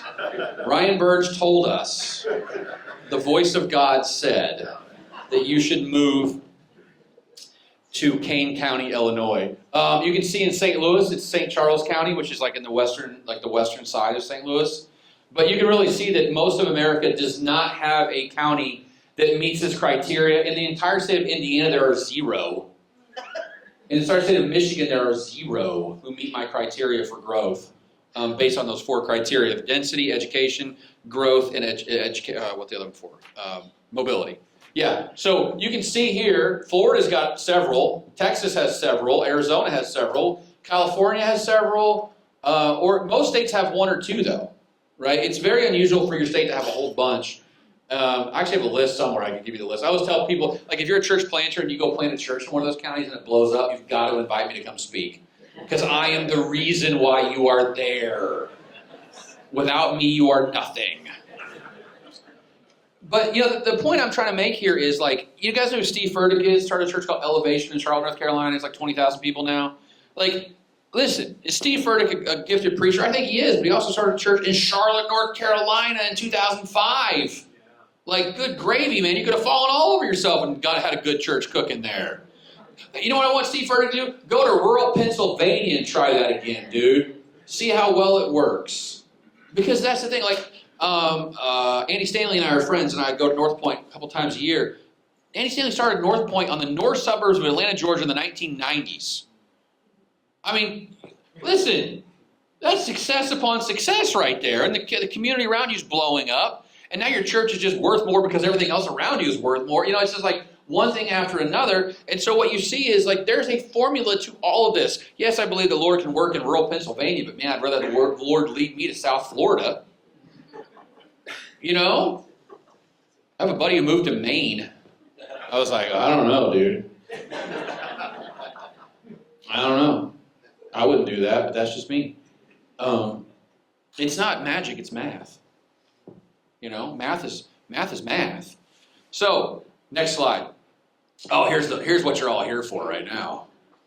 Here is my assessment of, okay, so Champaign County does actually meet the second criteria for density. It's between 100 and 500. So Champaign County meets 2 of the 4 criteria. By the way, Champaign County has had 4.4% population growth between 2010 and 2020. I basically did every county that abuts Champaign County here. So if you're not on the list, I'm sorry, but you traveled too far. Your fault, not mine. But you can see, like, look at that population decline, right? 4.5, 8.9, 9.2, 7.6, 13.6 for Coles County. That's where Eastern is. Woo! Moultrie County is up just marginally, and then Piatt and DeWitt are both down, right? So just from that metric alone, none of them meet the criteria because you'd look for 10% population growth. So none of them are in that criteria. Density, Champaign actually meets the density criteria, but everyone else is super duper rural, right? We're shooting for 100 to 500, and none of them are even close to that outside Champaign County. Bachelor's degree rate, Champaign County wins. I know you're surprised by that. But then look at the other counties though, 14%, 16%. You know, I mean, these are like, this is very low education rate. And then on mobility, obviously Champaign County has very high mobility, and so does Coles County, because you've got a lot of churn, but actually a lot of these counties have mobility that far exceeds the threshold that we're looking for, which is 2.5% to 5%. So guess what? There's no county on this list that even comes close. Champaign County comes the closest of all the counties I looked at for the possibility of planning a successful church. But if you're in any of those other counties, your chances are basically very low based on this simple formula that we have. Guess what? If you're pastoring a church in one of those counties, you are in a box. And the box is tough. And the box, no matter how good you preach, how hard you pray, how much you pray for revival, how much ministry you do to the community, it's against you. You know, the numbers are not in your favor. And the county I was in was Jefferson County, Illinois. It has the same population today it had in 1950. You know, just think about what that means, right? As the country tripled in population, we stayed the same. So we're declining. You know, I was in an American Baptist church, a mainline church, an old church, a denominational church in a rural, declining county. Could I have any more obstacles against me than that? And I'm a bad preacher, so add that to the mix as well, right? Like, you start seeing what I'm saying here is it's not your fault, guys. It's not your fault. Now, if I could convince myself that was true, my life would be a lot better. I'm trying to convince you. That's the important part here. It's not your fault. A lot of us are dealt a pretty tough hand of cards. And don't be shocked when it doesn't work out, you know. I think the problem in Christianity is we're just obsessed with growth. And the one phrase I've heard over and over in my mind the last couple of years is God called you to be faithful, not successful. And faithful doesn't mean your church is larger today than it was 20 years ago. It means that you're successful because you're faithful to the calling of Jesus Christ, that you build the kingdom, that you love your neighbors, that you preach the gospel, that you help your neighbor, you know, that you help the least of these. If you do that thing, no matter if your numbers go up or down, guess what? Those numbers going up and down are probably out of your control anyway because of these macro level factors that you don't even know. So my job in this talk is to show you the box, to show you what you're actually facing. And for many of you, you're facing a whole lot more headwinds than tailwinds. And meanwhile, your grandparents and great-grandparents faced a whole lot more tailwinds than headwinds. And I think for the older generation in this room, I don't want you to look at the younger generation and go, why are you so bad at this? Because guess what? It's probably not all their fault. The hand of cards that the next generation was dealt is not nearly as good as the hand of cards that you were dealt. And that doesn't mean that precludes them from not trying hard and working hard, but also, you know, like, give it to God and go to bed. And at some point, you've got to give it to God and go to bed, right? And just be helpful, be thankful that you have the opportunities you have. Next slide. So, this is the big questions that you guys should, I think, be wrestling with, and what I wrestled with when I was a minister for so long. And that's really simply, what are your headwinds and what are your tailwinds? What do you have macro level facing you and your community and your church that makes your job easier? And what are your headwinds, which are, what are the things going on? What's pushing in your face? What's making it harder to run faster? What feels like you're always climbing uphill about? And those can be, by the way, it's not just about those 4 factors I told you right there. It could be the age of your congregation. It could be the age of your building. It could be the denomination that you're in. It could be how much endowment money that you have. It could be the recent history of the church that you're taking a part in. It's not just data. There are other things that go into this. But I think we all know pastors who walked into terrible situations and didn't even know it until they were there for a year. And someone didn't tell them how bad it was, and that's why they took the job. Which I think, by the way, is a disservice to that person. You need to know what your headwinds and your tailwinds look like. And really the most important question beyond knowing about your headwinds and tailwinds is, how do you come to terms with each of those things? You know, when you put your head on the pillow at night, how do you be okay with the job you're doing? What metrics are you going to use that will help you understand whether you are being a successful ministry leader or not. And I know this world, and listen, I'm obsessed with counting butts and seats, and attendance, and metrics, and all these things. But at the end of the day, success for your church might be declining 10% lower than what it should have declined. That might be success for you, but your success should not be, unless we grow, we're failures. That should not be success. Again, God called you to be faithful, not necessarily successful in numeric terms. And most of us are living in counties, in places, the headwinds are almost overwhelming, and the tailwinds are, I don't even know what tailwinds we had. Like looking back, what advantages do we have? I don't. We had a couple good committed members. That was our one thing going for us. Everything else was headed in the negative direction. And the reason my church closed, not because I was a terrible pastor, but because that church had been declining for 50 years when I got there. Like literally from the moment we built a new building, we were in decline. I mean, we went from 350 in the 1960s to 95 in the mid-90s. Guess what? You know my church really failed? Somewhere in there. And once you get to that certain point, how do you recover from that? When I walk in and there's 50 people and they're all 65 and older, how am I going to recruit new people to a church like that? The answer is I almost didn't. I had a couple of young couples that came because they liked me and my wife, more my wife than me, but they came anyway. But imagine you're a young couple and walks in, you got a little kid toddling around and you see a bunch of 65, 75-year-olds. What are you going to do? I don't care how good the sermon is, folks. You ain't sticking around. And can you change the age composition of your congregation? No, you have no impact on that at all, or very little impact. Unless you're like, hey, boomers don't show up. Don't recommend that. But you have almost no impact on these things. So coming to grips and coming to terms with what you can change and what you can't change, what are your advantages and what are your disadvantages, are going to serve you so much better in the long run than going to bed at night going, why were 5 fewer people in church this Sunday than last Sunday?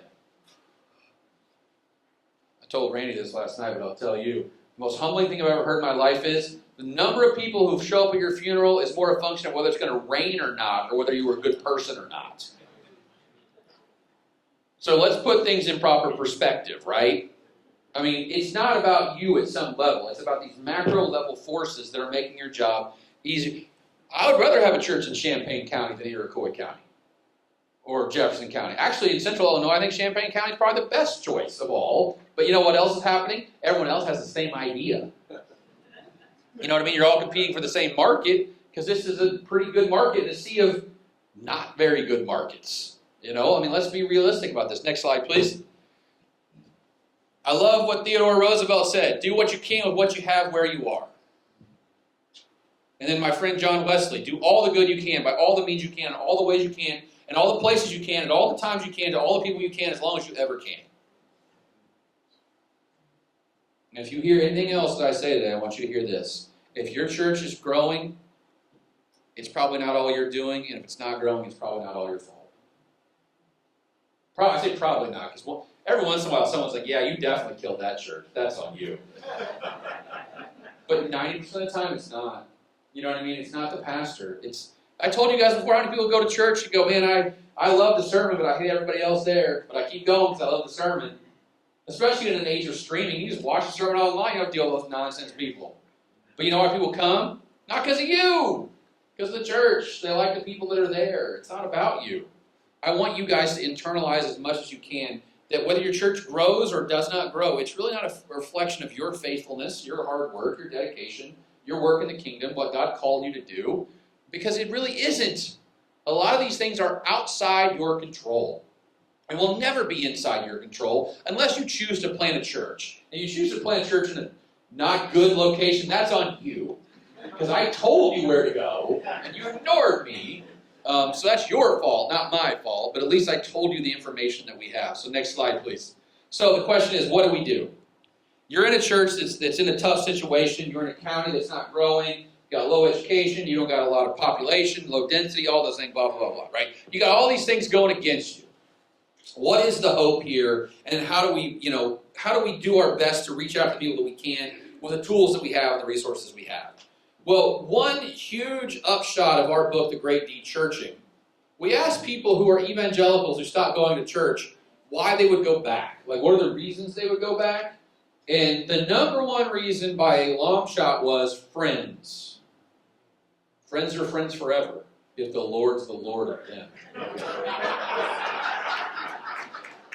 And a friend will not say never, because the friendship never ends. Are you aware of this fine musical selection? That's the good word right there now, isn't it? And guess what the data says? Friends. Friends are friends forever. Why would people come? New friends. Why? Because they miss church. You know why they miss about church? Friends, yes. They're lonely and they want to make new friends. There you go. Feel distance from God. 20%. Hey, a good pastor? 18%. Wow, that high, huh? Y'all don't matter. That's actually one of the most reassuring things I've ever seen in all the data I've ever looked at is the sermon doesn't matter that much, the pastor doesn't matter that much. Because guess who's going to show up at the hospital when you go to the hospital? Your friends. They're going to show up first. I was always the last one to go at my church who was in the hospital. Like 6 other people would be there when I showed up. I felt like a real dummy. But they didn't call me, they called each other. And they come home from the hospital and call me. And I'm like, okay. But look, friends. Spouse wants to go. You know what that really is about? Friends. Yeah. So in the Great De-Church, we break people into 2 different categories. One are what we call de-church casualties. These are people who left the church because, like, politics or theology, you know, they had some sort of big, like, blow-up thing. That was a very small portion of people who left. We call these people casually de-churched. Because they left for casual reasons, logistical reasons. I got a new job, I got married, I had kids, you know, my schedule changed. Like, that's the reason that most people leave, okay? And like I told you, I've got some data, even better data, that Michael Graham and I are going to writing a book right now about a book called The Great Spiritual Migration. And it's really about how we change religion over time. And guess what we find? A lot of people who leave church don't leave faith behind when they leave. Actually, a very small number of people who leave, stop going to church, stop believing in God. It's not belief that's doing the work here. Okay? It's not belief, it's something else. Social reasons matter a whole lot. Next slide, please. So, this is a Pew survey. They asked people, do you agree or disagree with the following statements about church? Churches strengthen community bonds. 82% of all Americans, not just all American Christians, but all Americans agree that churches strengthen community bonds. 80% say that churches help the poor and needy. 66% say they protect and strengthen morality. Then here's the bad part. 61% say they're too concerned with money and power. 56% say they're too focused on rules. And they're too involved with politics. We're going to ignore that for now. We're going to look at the top part. Guess what people think the value of church is? Strengthening community bonds and helping people who need help. And almost everyone agrees with that. 80% is basically everyone in polling right now because we can't get anybody to agree on anything. 80% is a lot of people who agree that churches are good with strengthening community bonds and good helping the poor and the needy. Guys, people still think church does a good thing. It's a good role in society. Next slide. And here's what's wild. I broke this down by the decade of birth of the respondent. Okay? So people born in the 1940s are on the left side. People born in the 2000s are on the right side. I want you to look right there at those yellow bars. Churches bring people together and strengthen community bonds. Even among people born in the 2000s, 83% of them agree that churches are good at social things. On the poor and the needy, 70% of them agree, although the number keeps going down. I mean, that's not good, obviously. 89% to 70%. Do you get what we're saying here? People still see the social value of religion as very high. They still see that as being something very good. Even the poor and needy, 70%. Although among young people, 61% say the church is too involved in politics, and 66% say they're too focused on the rules. So not all good, but definitely something else. Next slide. I broke it down by religion here. And the blue bars on the right side are the non-religious. Here's a wild statistic for you. 68% of the non-religious people think churches bring people together and strengthen community bonds. Even the non-religious, the vast majority of the non-religious see the social value in religion, and even 63% of them say that the churches help the poor and needy. You know, the idea that like non-religious people hate religion, it needs to go away. Most of them actually have a fairly positive view of religion. Maybe not as positive as Christians, which, you know, why would you expect that?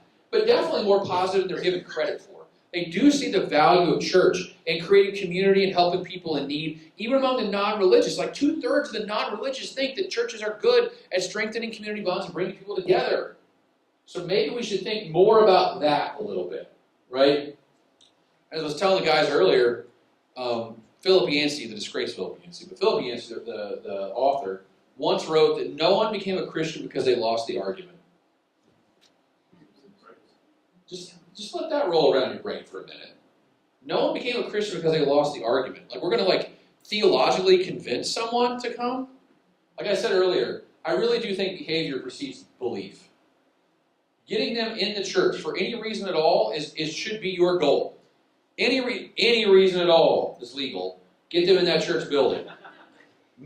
Give them as many opportunities as they possibly can to be in that church building. Next slide, please. I think we've got to think about church as a two-factor thing. There's a vertical dimension, a spirituality dimension, but there's also a social dimension as well, a horizontal dimension. And, okay, so if you went to seminary, you probably spent 95% of your classes learning Greek and Hebrew and theology. Guess what you didn't learn about? Sociology. And I think that's a real problem. You know, there's this phrase we learned in grad school, if you have a hammer, the whole world looks like a nail.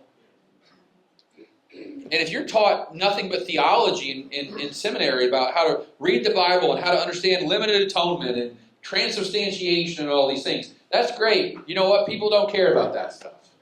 I'm just going to tell you right now, they do not care about real presence versus transubstantiation. They do not care. Okay? But, we talked about it a lot in seminary. No one cares. Okay? Part of my job, getting a PhD in political science, is to remember what no one cares about when I left academia. And I'm not going to get into fights with you about quantitative versus qualitative methods of epistemology, which I can talk about for 3 hours, but guess what? No one cares. Okay? Like, am I impressed that you can read Greek? I guess. But you know what I'm more impressed by? You love your neighbor. You know what I mean? You show people how the gospel can make their lives demonstrably better. Help them be a better father, a better parent, a better sibling, a better spouse, a better human being. Like, you can know all these spiritual things. And yes, I do believe in the salvation of Jesus Christ. I preach it every Sunday for 17 and a half years. But you know what I also believe in? The people who believe in me, who carried me over my pits of despair and doubt, and helped save me in their own ways when my belief in God was failing. You need both. You need both. And church is at the most sociological level, church is a voluntary association of people coming together for common cause. That's what it is. And I think we forget that whole thing because if my church is not growing, you know what kind of problem that is? Spiritual problem. Maybe it's a sociological problem too. Right? And that's all the data I've shown you about where churches are growing faster are in growing areas. Hey, guess what? Maybe sociology plays a role and whether the church succeeds or fails. And we need to think a lot more about the horizontal dimension. So what do I say about this? Well, you need to find a whole bunch of reasons to get people to come to your church. And you know what they need to be? Completely social. Have a carnival. Have a barbecue. How long should the barbecue last? As long as it takes. Right? Should you have an evangelistic sermon as part of the barbecue? No. Do you have to have praise and worship time as part of the barbecue? No, you can play praise and worship music in the background, but should you make everyone stand up and clap their hands when they haven't been in church in 20 years? Oh my gosh, please don't do that. Do you want to shove a contact card in everyone's hand who's brand new at the barbecue? Hey, maybe chill out on that just a little bit, okay? Because people are people, not products. You know, they don't want to feel like they're a project. They don't want to hear on Sunday morning, hey, we had 7 new people come to the barbecue. You know what they want to hear? Hey, we had a lot of new people in the community show up, and we're glad to have them. And some of them might come to church, and none of them might come to church, but guess what we're going to do in 2 more months? Have another barbecue. You know what people need to realize? The church people are just people who go to church. They're normal people who struggle with normal things. They're not do-gooders. They're not, holier than thou. They're just average people who are trying to get through life and understand something fundamental, which is it's easier to go through life when you have a support network than when you don't. It's really that simple. And so what I've been telling churches is find ways in your budget to knock out 5% for purely social activities. Purely social activities. And you should do one at least once a month, once every 6 weeks. Backpack drive, after-school tutoring, barbecues, carnivals. Listen, most of you have beautiful buildings, have lots of space to do stuff in. Allow that space to be used for stuff like this. And guess what? If 100 people show up to the barbecue and never come to church before, and none of them come to church on Sunday, have you failed? No, you just haven't succeeded yet. Right? It might take a while. But focus just on the horizontal aspect of religion and don't feel like every time when my church closed down, my biggest worry was I was going to go to a church and everyone was going to just deluge me with handshakes and welcomes. I didn't want that. You know what I wanted to be? I just wanted to be with people. I don't want to go, oh, we're so glad to have you. You don't have gray hair and you're new. It's a trifecta. Let's go. You guys know what I'm talking about? When a new person comes to church, almost like vultures descend on that person. Like, oh my gosh, we got a new person. Let's give them a Bible. Let's give them a handbook. Let's shake their hand. This is the pastor. Talk to the pastor. What's his name? What's your background? Just chill out. Be human beings. Can you imagine if you met someone at a basketball game, you give the 93 like that? They never want to talk to you ever again. Some of your church who are convinced it's the only way to keep men. Just be human beings. Be normal people. And I think what's going to happen is a lot of people are going to realize, hey man, those people are normal just like me. And I want to be part of normal people living a normal life, trying our best to live life together. The other thing I'll say is, and this is my biggest grump of all grumps, I've been in so many churches in my life. You know what the most important part of church is on Sunday morning in my perspective? The 15 minutes before and the 15 minutes after. That's the part they're going to pay attention to more than they pay attention to your nonsense from the pulpit. Okay? Because guess when those meetings are set up to have lunch later on in the week? Before and after the church. When the play dates are going to happen. When you're going to set up times to go hang out with each other. It's going to happen the 15 minutes before and the 15 minutes after church. I know there's a theological reason for this, but some churches want it to be real quiet in the sanctuary. I don't want that. I want my church to be loud in the sanctuary. I want them to talk. I want them to have to I have to keep saying to them when I start, hey, guys, we're starting church now because they're still wanting to talk to each other. They don't want to break apart and go back to their pews and actually have church. And then after it's over, this is my biggest grump. My biggest grump of all grumps is this. There's always some dude in that church who wants to turn the lights out 10 minutes after the service is over.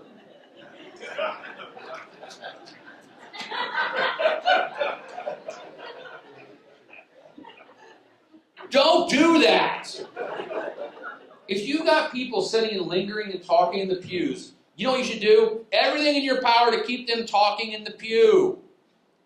It should be literally someone's job, someone's ministry. That's their job. As on Sunday morning, their job is to be the last one out of the building. Their job is to shut all the lights off and lock the doors. And how long is that going to take? As long as it takes. And it might be an hour. But also, that person's job is not to stand in the back of the sanctuary and cross their arms and look real grumpy when people are still talking.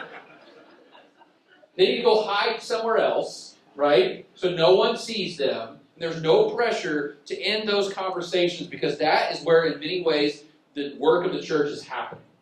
Is in the 10 minutes before, 15 minutes after, in the hallways, in the parking lots. That is where you find your people. That's where, if people are going to stick around your church, it's because of those conversations before and after. I can tell you, I've gone to church just to hang out for 15 minutes after church to talk to someone I wanted to talk to. Get that sermon over with, man. It's time to go talk. You got to take people from where they are. Right? It's just foolhardy of us to say, well, if you're not with us all the way, then you don't belong. Guess what? Then I don't belong anywhere. And a lot of people are cool with God and pretty down with Jesus, but feel like they're less than because they don't believe everything the church says about everything. You know what? It's okay from the pulpit to say, here's what I think the passage means, or I could be wrong, or here's how many people have interpreted this passage. But there's also this other interpretation over here. That is, I think the humility and the humbleness from there makes people realize I don't have to believe everything to be here, and I'm just happy to belong somewhere. People are desperate to feel like they belong. We have a loneliness crisis in America. And guess what? We have a place almost in every corner of America that can help alleviate that loneliness crisis. Funniest thing happened on Twitter, someone dude tweeted, I wish there was a place to hang out where there wasn't like alcohol or anything, but it wasn't expensive, just hang out and just meet new friends and stuff. I go, oh, you're going to hate my answer to this.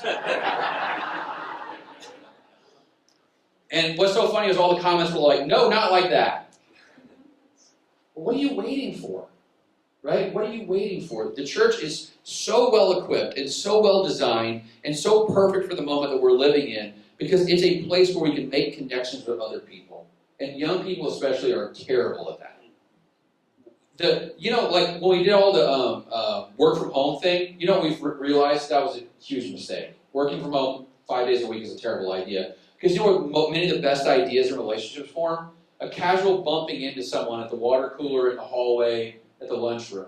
You don't get that from work from home. Guess what churches provide a whole lot of? That. Just passing someone in the hallway, seeing them for 5 minutes. We need to emphasize that and understand that. But at the end of the day, pastors, it's not on you to grow your church. It's on your people to love each other. And if they do that, you're going to build that community, build that horizontal aspect. And at the end of the day, I think that's your best chance. Is it going to be the panacea for every church? Nope, don't believe so. Is it better than what we're doing right now? I think for most churches, yeah, it is. I think really pivoting to that horizontal dimension, thinking about the social dimension of religion, thinking about how your church provides such a great sense of community to your people is so important. I'll end with one story, then we can do questions. So in my church, we already knew that we were going to close down, but no one was willing to say it because that, who wants to say that, right? It's like, well, grandma's going to die, who wants to say that? But we all thought it. We all knew it was going to close down. And I heard a pastor say one time, if your church closed and no one in your membership, outside your membership, really cared, what are you doing? And that hit me like a ton of bricks, right? It's like, yeah, man, you're right. Like, if my church closed, there are about 20 people who are going to be really broken up about this and no one else. And that's bad. Like, that's bad for us. It's bad for the kingdom. So we started a program called Brownback Friday. My kids go to public school in Mount Vernon. It's one of the poorest schools in the state. 85% of kids are on free or reduced lunch. So it's actually so poor they don't charge lunch for anybody because there's no point in it doing it. There's not enough kids that would justify it. So everyone gets free lunch and breakfast. But we were being told by the social workers that the kids would come to school on Mondays and not be able to concentrate because they hadn't eaten all weekend. And we thought, well, that's stupid. In the great country of America, there's kids like literally a mile away from our church that are going hungry on the weekend. We can fix that. And so we started Brownback Friday with 30 bags. And it just had like 10 or 12 items in there, like Pop-Tarts, goldfish crackers, a water, a banana, stuff like that. And the goal was for them to take it home and have something to eat over the weekend so they come back to school on Monday and have, be nourished. And we were worried that 30 bags was going to be too much for us to do. And within a year, we were up to 235 bags. And the money never ran out. Like every time we thought the money was going to go away, someone would write a check for us and the money never went away. And eventually what happened was, there were people in my congregation who were 95 years old and could not stand up, but they would lean on the counter and pack the bags. And you know what? Like the thing is, when we went out, our biggest worry was not the building or anything else. Our biggest worry was who was going to take over the brown bag program. That was our biggest concern. And actually, the last check we wrote was to the group that took over the brown bag program. We gave them all the money that we had for that. And I'll say this, like, one of the fights that we had was one of the guys in church was like, let's put a tract in the bag. And I'm like, oh, we are not putting a tract in the bag. That's not what we're doing here.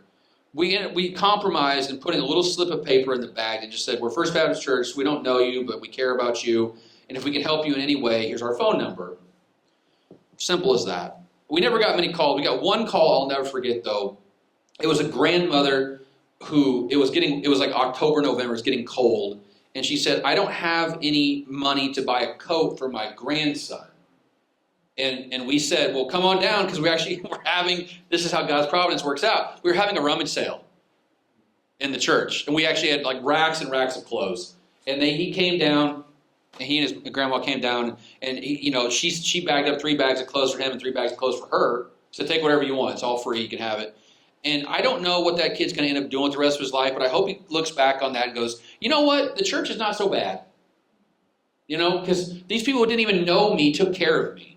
And that's all we can ever do in this world, right? Is just move people from, I'm just picturing him sitting in a bar one day and someone just yells about religion and how awful the church is. And he goes, nah, man, that one time the church did something nice for me and didn't even know me. And I hope that dude becomes the next Billy Graham. So we can say that my church caused the next Billy Graham to be. But even if he didn't, we've done what the kingdom requires of us, right? We've done what Jesus demands us to do. And even though my church closed, the thing that we were the most proud of at the end is we were packed 235 brown paper sacks for kids in schools. So even if you're in a declining community and even if you have all these headwinds, that doesn't mean that precludes you from doing good things for the kingdom of God. And you can go down swinging. And I think that was one thing that I'll be proud of the day I die, is that we went down swinging, and that unless we would have found someone to take over the brown bag program, people would have been hurt by our closure, that we're not our people. And that's the best thing I can ever say about what that church was, because we focus on how we could help the community around us. So, all right, I'll stop talking now. I know you're so tired of hearing, I'm sorry, you're probably bored to tears right now, because I get tired of hearing me talk at some point. But if you got questions, we got plenty of time. We got plenty of time for questions. Or if you want to just get out of here, I'll fine with that too. But I want to give you guys the opportunity to. Oh, the presentation, yeah, you can scan the middle thing. Don't buy the book out there. It's cheaper than Amazon, and I'll sign it. And if you want to subscribe to my newsletter, it's on the right on this side over here. You get a 33% discount. I have a new post on Mondays and Thursdays. If you like Graphs About Religion, guess what? You get Graphs About Religion twice a week. So, questions? Yes, sir. Go ahead. Two groups that might be statistically insignificant, Mm-hmm. are obviously, as people are important, Yeah. that don't show up there to be in the data would be various Orthodox churches Oh, yeah. Mm-hmm. and the Amish and Amish Mennonites. Yeah. And the Amish and Amish Mennonites are one of the fastest growing populations in the country. They are. The problem is Amish people are not super good at responding to surveys. Orthodox Christians are about 1% of America. Located in some weird spots in America too, like a bunch in Alaska because of Russian Orthodox. There are pockets here and there, and you do hear stories of like revival that kind of constantly pop up. They're so small though that we can't really measure that. It's just there's just not enough of a sample. But by their own statistics, they have about 600,000 people who go to church on an average Sunday, which puts them slightly higher than Episcopalians. So not super small, but also not sort of large enough to move anything macro level. Orthodox Christianity is also very familial. Like you're Orthodox because your parents are Orthodox. You come from Greece or Russia, places where Orthodoxy was huge. But for most Americans, they have almost no exposure to Orthodox Christianity. My first one went to Chicago for a trip in college. And man, I was like, wow, are you guys Catholic? They're like, no. I got really mad when I asked that because they're very Catholic in some ways, but they're also not Catholic at all in other ways. So I do hear narratives of Orthodoxy grow, like young men are being drawn to the Orthodox Church. I mean, I think there's pockets of that for sure that are happening, but again, the macro level trends, I just have. We have two churches here. Really? In Champaign County? Yeah. I like how there's has to be two churches, can't just be one. Oh, wow. Well, that's very much a college town thing too, I think. Because I know in my area, there's not one for 50 miles, Orthodox Church. Got a love for my Orthodox friends, so they're great, but there's just not enough of them to do much with. I always tell people that everyone matters, but they don't. You know what I mean? Like, I want to study every group. I would love to talk about Unitarians. I would love to talk about Amish people. It's just like there's no data out there to do that. And I have more data than almost anybody, and I still can't do it. So it just goes to show you. And I think the problem is a lot of Americans just have a really bad conception of how big their groups are. Like in the grand scheme of things, they think like, oh, I know all these Unitarians. There must be a ton of Unitarians in the world. There are 200,000 Unitarians in America. Like, it's a rounding error in American religion, American society. So, yeah. Other questions? Go ahead. I have not read this book. Oh, you should. It's great. The book I'm about to mention. But what do you think of Rodney Stark's The Rise of Christianity? And how does that shape kind of the big picture of what you're talking about? So, Rodney Stark comes from a very specific theoretical background, which is he believes that strict religion is good and less strict religion is bad. And that flavors everything that he writes. He also, rest in peace, he died not too long ago, was known as a curmudgeon in the world of sociology, and I never really spoke to anyone who liked him that much, which has nothing to do with anything, but I think it's just interesting that like his theories were so out there. So what Rodney Stark, he did tell this good story that I tell sometimes I think is really interesting, is during the Black Plague, 1/3 of Europe died during the Black Plague in the 1400s, but Christians died at a lower rate than non-Christians did.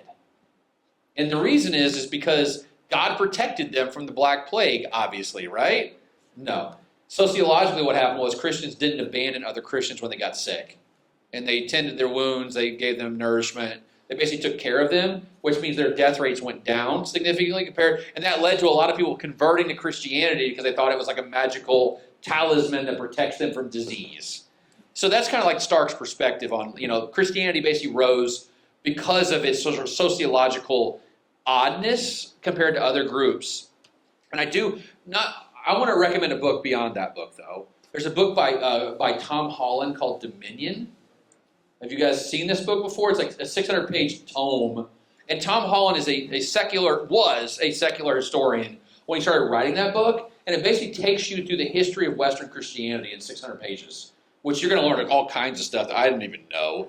But his whole point, which is so incredibly important, I think, is we don't even understand how Christian values have sort of impacted the way the West lives and moves and has our being, right? Like, it's almost like we all adopted the Christian worldview without even understanding the Christian worldview. Like, the idea that it's better to suffer yourself than to cause other people to suffer was not widespread in society for years until Christianity taught that, and we all changed our minds on these things.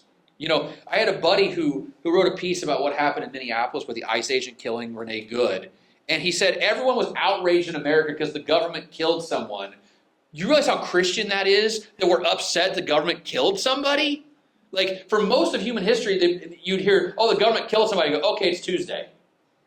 The government killed people by the thousands for fun. And now, the Christian values say that every life has meaning and purpose and value. So, like, his whole point in that book is, like, you are Christian in a way, even if you're not Christian, you are Christian in a way that you don't understand, because Christianity basically dominated Western culture and shaped, and now the way Tom Holland became a Christian. After writing that book, for seeing the value that Christianity had in the development of Western society. So that's a book I would recommend heartily, is Dominion by Tom Holland. Yes, sir? Yeah. Aside from Tom Holland, who's your favorite sociologist? Who should we read? Yeah, to me, so he's an historian, Tom Holland is, but he would be definitely top of my list. I do like Christian Smith's stuff, although his new book I didn't love, but that's a whole different story. He retired from Notre Dame, it's a whole thing. But, unfortunately, there's not a lot of people studying religion that seriously anymore. The sociology of religion as a field has really declined the last 20 years. I think it's because religion's declined in America the last 20 years. I have a friend named Sam Perry who writes a lot about Christian nationalism I'm a big fan of. Molly Worthen is a great historian out of UNC Chapel Hill. They just wrote a book called Spellbound, which is about the role of charisma in politics and religion, which I think is really interesting. So she makes a lot of connections between preachers' charisma and politicians' charisma and how that sort of shapes us and guides us.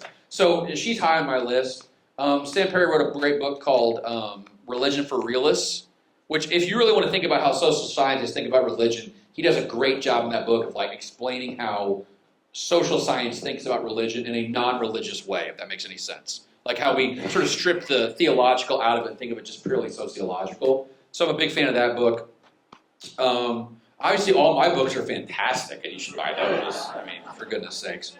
But unfortunately, the problem in my field is that a lot of people don't really want to write for the general public. They just don't see a lot of value in it, which I think is the most ridiculous thing ever, because I'll tell you a story. Here's exactly how my career changed.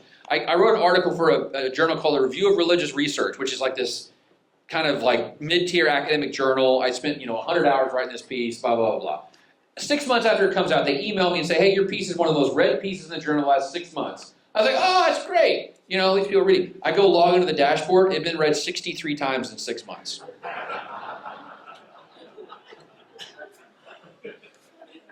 And at that point, I'm like, what am I doing with my life? I'd rather write things that people actually care about. And now my Substack was read 2.95 million times last year. So guess what? The proof's in the pudding, right? So now I'm trying to convince other people to sort of come to the dark side, I guess, and actually talk to the public, because it's a lot more fun. I got tired of writing for 20 people, Unfortunately, a lot of academics, because academia is shaped a certain way, is, guess what? You get tenure by writing for those 20 other people, not for writing for you guys. Most academia does not have any metrics for public scholarship. They have plenty of metrics for academic scholarship, but none for like public engagement. And I think that's a huge problem. Not to go too far afield, that's a huge problem with academia generally, and why trust in academia has gone down is because people don't see the value in what we do, and hopefully I'm pushing back against that by doing the work that I'm doing, saying, hey, it does matter to all of us what we're doing here. So, go read Dominion though, yeah. Other people besides you on the internet say young men are coming to church more than young women. They're wrong. That's all I wanted to know. No. Good question. So here's actually what's happening is it's really hard to sample young people anyway because their survey is just a hard sample to get first. Secondly, if you're going to cut it by gender, you're already cutting your sample in half, and you're cutting it by Gen Z, now you're cutting it by like 20 more, like 80% again. So then like look at the gender differences between men and women, like Gen Z men and women, like the confidence intervals get so big that you can't really see anything. What the general sense I get from my data and Pew data and other data is that what's really happening is that men are not returning to church, they're just leaving church slower than women are leaving church, which makes men look more religious. So really it's the compared to what problem? And young women are leaving American religion at still a very rapid rate, and men have sort of slowed down their secularization. And so therefore, there's always been the gender gap. Women have always been more religious than men. Like in almost every Western country, we know that to be true. Slightly, 2 or 3 percentage points. But among Gen Z, it looks like the gap has now disappeared. But I think the most appropriate thing to say is, it's not that young men are returning to religion or are more religious than women. It's just they left religion slower than women have, and therefore it looks like they're becoming more religious. Meanwhile, women are becoming way more secular at the same time. So, yeah, no evidence of Gen Z revival in my world. Go ahead, man. You spoke about 4 census data variables on population growth, population density affecting church membership. It's the one about education that seemed counterintuitive, that higher education was leading to higher church membership. Yeah. I was wondering if you could speak to that. So one of the clearest findings I've ever seen in social science, which no one believes me when I tell you this, but it's literally the clearest finding I can find is that educated people are more likely to go to church than less educated people. I've not seen a single data set where it's the opposite. Never, not once. In all the work I've ever done, I've now seen times when the relationship is flat. Maybe it doesn't go up, but it doesn't go down. And in the most accurate data, it actually does go up just slightly. So against, for instance, in the Pew data, 25% of high school graduates go to church every week. It's 28% of people with graduate degrees. So there's a positive relationship here. And I think the problem is, though, that people in America think of they read too much Karl Marx, or read a really, truncated version of Karl Marx, which is the idea that religion is the opiate of the masses. Stupid people believe in religion because it gives them meaning and purpose. It makes them get through their drudgery of their life. But here's what people don't understand. Religion is a social enterprise, right? We talked about this. And guess what? Educated people realize being social is good. So, educated people are more likely to trust other people too. So you see how all this is working together. It's trust in institutions, trust in other people, church attendance and education are all positively related to each other. It's like this ball of causality. The more you trust people, the more likely you are to go to church. And the more you go to church, the more likely you are to trust people. And I think what I'm seeing over and over again today, which probably might be the most dangerous trend I've seen, is dropping out begets dropping out. Which is if you don't go to college, then you don't go to church. If you don't go to church, you don't participate in the political process. You're not socially active. And to me, that's just a big ball of terrible rolling down a hill. All these deaths of despair, all this incel stuff we're talking about, all these shootings and all these things, I think at some level have to relate to the fact that people don't have human beings in their real life. One of the things the internet wants to do is give you more of what you read and watch and listen to. Without guardrails, without sense of morality or right or wrong. Guess what church was always for me? Hey, we don't believe that. We don't watch that. We don't do that. We're better than that. And if you don't have those sort of guardrails in your life, guess what? The algorithm's going to take you in some really bad places. And so I think that's actually the value that I see is just being social is such a good thing. And I actually think it's making income inequality worse. This is off the cuff, so don't quote me on this forever, but whatever. I think actually the decline in church attendance has actually made income inequality worse because guess who's not showing up at church? People at the bottom end of the income spectrum. Guess who's showing up at church? People at the top end. You know what the number one predictor of you moving up the income spectrum is? you operating in diverse political or economic spaces. So church people want to help church people. I'll tell you a story. It's in the book. I'll tell you a story, though. Read the book. I was at church in Greenville, Illinois. I was in college, and it was a Free Methodist church. It was I was with my buddy. We were sitting in the second of the back row because we are Baptists, so we have to sit in the back row. That's a law. We were sitting in the back row, second of the back row, not the back row, though. And then after the church service starts, there's a young couple that walks in, husband, girlfriend, or wife, baby, right? They're probably younger than me, and I was like 21, looked really young. And they had prayers of the people. You guys know what prayers of the people is? It's where like the pastor will get up and say, let's pray for the country and pray for the leaders. And they'll say, Lord, in your mercy, and we all say, oh, thank you so much. And then sometimes with the congregation smaller, they'll actually let the congregation sort of like say 1 or 2 sentence prayers, like, so-and-so's got cancer, so-and-so's traveling, and Lord, in your mercy, hear our prayer, right? Well, we got to the end of that time, and the dude behind me stands up and says, could you pray for me because I lost my job, and I might not be able to afford rent at the end of the month. And, pastor said, Lord, in your mercy, we all say, hear our prayer. And we go on with the rest of the service, because that's what you do. And then after the service was over, I saw one of the older guys in the congregation beeline to the dude in the back and said, hey, I own the lumber yard in town, and I can get you a job tomorrow if you'd like one. The Lord works in mysterious ways, doesn't he? It's almost like if you speak a need into a community of people who are trained and equipped to meet those needs, they're going to bend over backwards to help you meet the needs that you have. And the reason I know that, by the way, is I grew up dirt poor in a Baptist church where I came home many occasions, and there were food sitting on our front step from people at the church. And without them, I probably wouldn't be a Christian right now, to be dead honest with you, because they showed me they loved me even despite our circumstances, right? And what I worry about is twofold. One thing is there's not enough of those people at the bottom end of the income spectrum coming to church anymore, right? So you don't even have, the opportunities to even help those people don't exist because there's not enough people. And by the way, kudos to that dude for saying the hard thing, right? I mean, men are prideful people, and we don't want to admit that we're failing. But man, like to have the gumption to say that in a community of people, like I think about that dude all the time. I hope he's doing good in life. So that part, the other part is if you don't know poor people, it's easier to hate poor people. You know what I mean? You don't understand poverty unless you come face to face with poverty on a regular basis. And I was in poverty because my family situation was messed up, and my dad couldn't work and my mom couldn't work because of health problems, right? That's why we were in poverty. And you know what I mean? We don't understand that. We think poverty is a failure of, you got addicted to drugs or you made bad life choices. Sometimes you just get into poverty because bad things happen to you. And the problem is, I think a lot of churches, they don't know any poor people. So they sort of demonize poverty in America, which I think so it's a twofold problem. And now the people in poverty can't dig themselves out of poverty because they have no rungs to the ladder to get up the ladder. And then the church people don't want to help other people because they don't know anyone who needs help. And to me, both those problems are real problems facing the church and facing society, by the way. I think a lot of problems we're facing where we sort of blame people for everything is because we don't know people that are in those situations. I'm not saying they don't deserve some of it, because listen, some people are in poverty because they chose to do that, but a lot of it happened to them, not because of them, So that's something I worry about a lot is income, poor people don't show up. And the question is, do I think churches are actually actively turning people away? They're poor.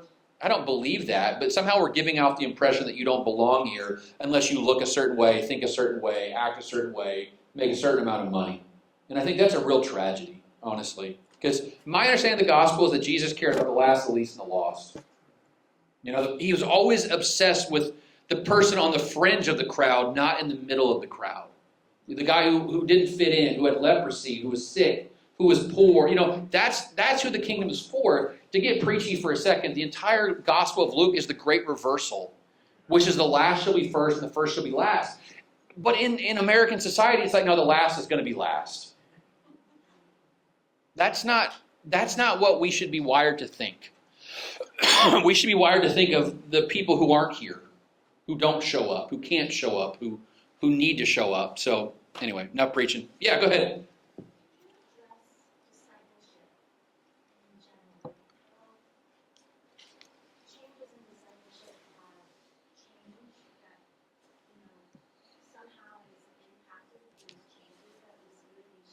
Mm-hmm.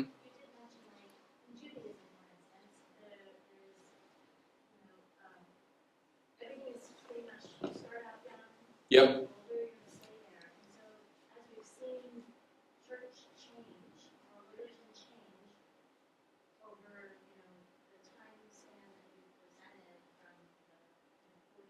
Mm-hmm.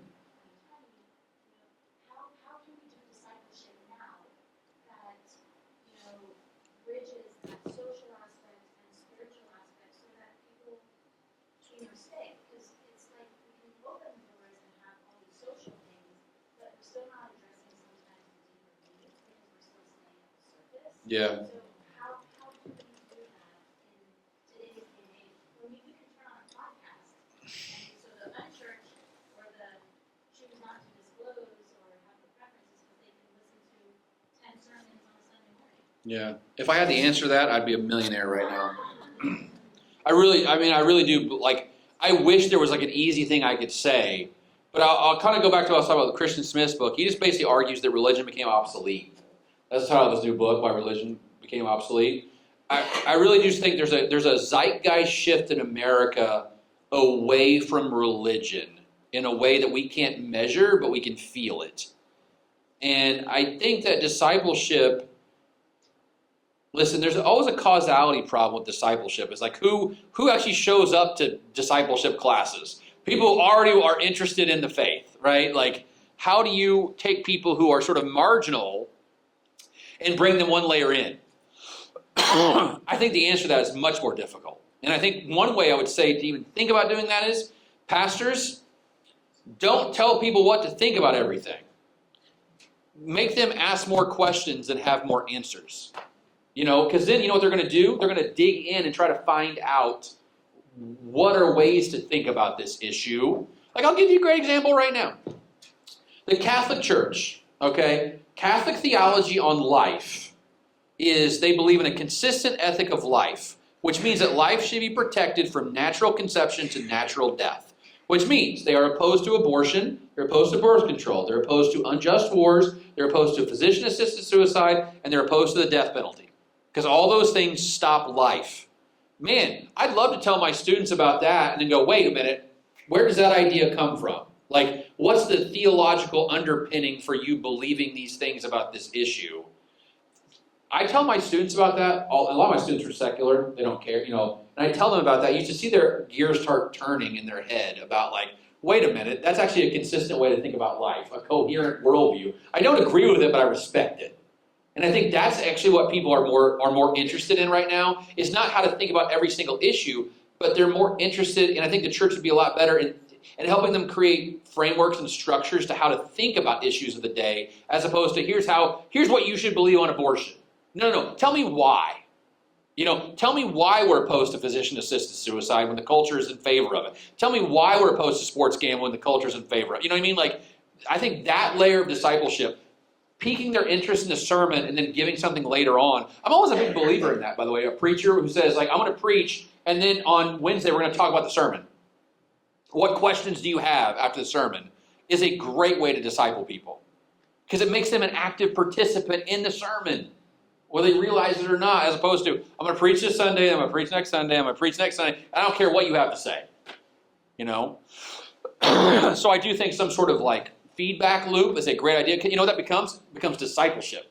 And you didn't even realize it, but it does. Because then the pastors can dig into the nuance, because you can't talk about nuance in 20 minutes, but if you have an hour-long Bible study, you say, hey, I know I said this on Sunday, here's why. Here's what Augustine said about, natural law or sin or whatever it is. I think that's such a much more effective way to do it than saying, hey, come to my discipleship group. Because people just don't want to go, I don't want to be discipled. It's, I sat through a lot of Bible studies in my day, and a lot of book studies in my day, and I don't remember 99% of them. Real talk, right? Real talk. Guys, it's been an absolute honor and a pleasure being with you. I hope in some ways I've helped you understand the world around you and your place in that world. And for you, I want to affirm all you ministry leaders and pastors. I was one of you for 20 years, so I'm not saying this as an outsider, but as an insider. God honors you. God sees your work. God understands your faith. And whether you just open the door on Sunday morning for people or cook meals for people who, bereavement dinners, you are doing the work of the kingdom. And God sees you. I'm always amazed by the people who work in churches who no one honors, no one acknowledges, no one sees. But if they don't show up, everything falls apart. The kingdom belongs to those.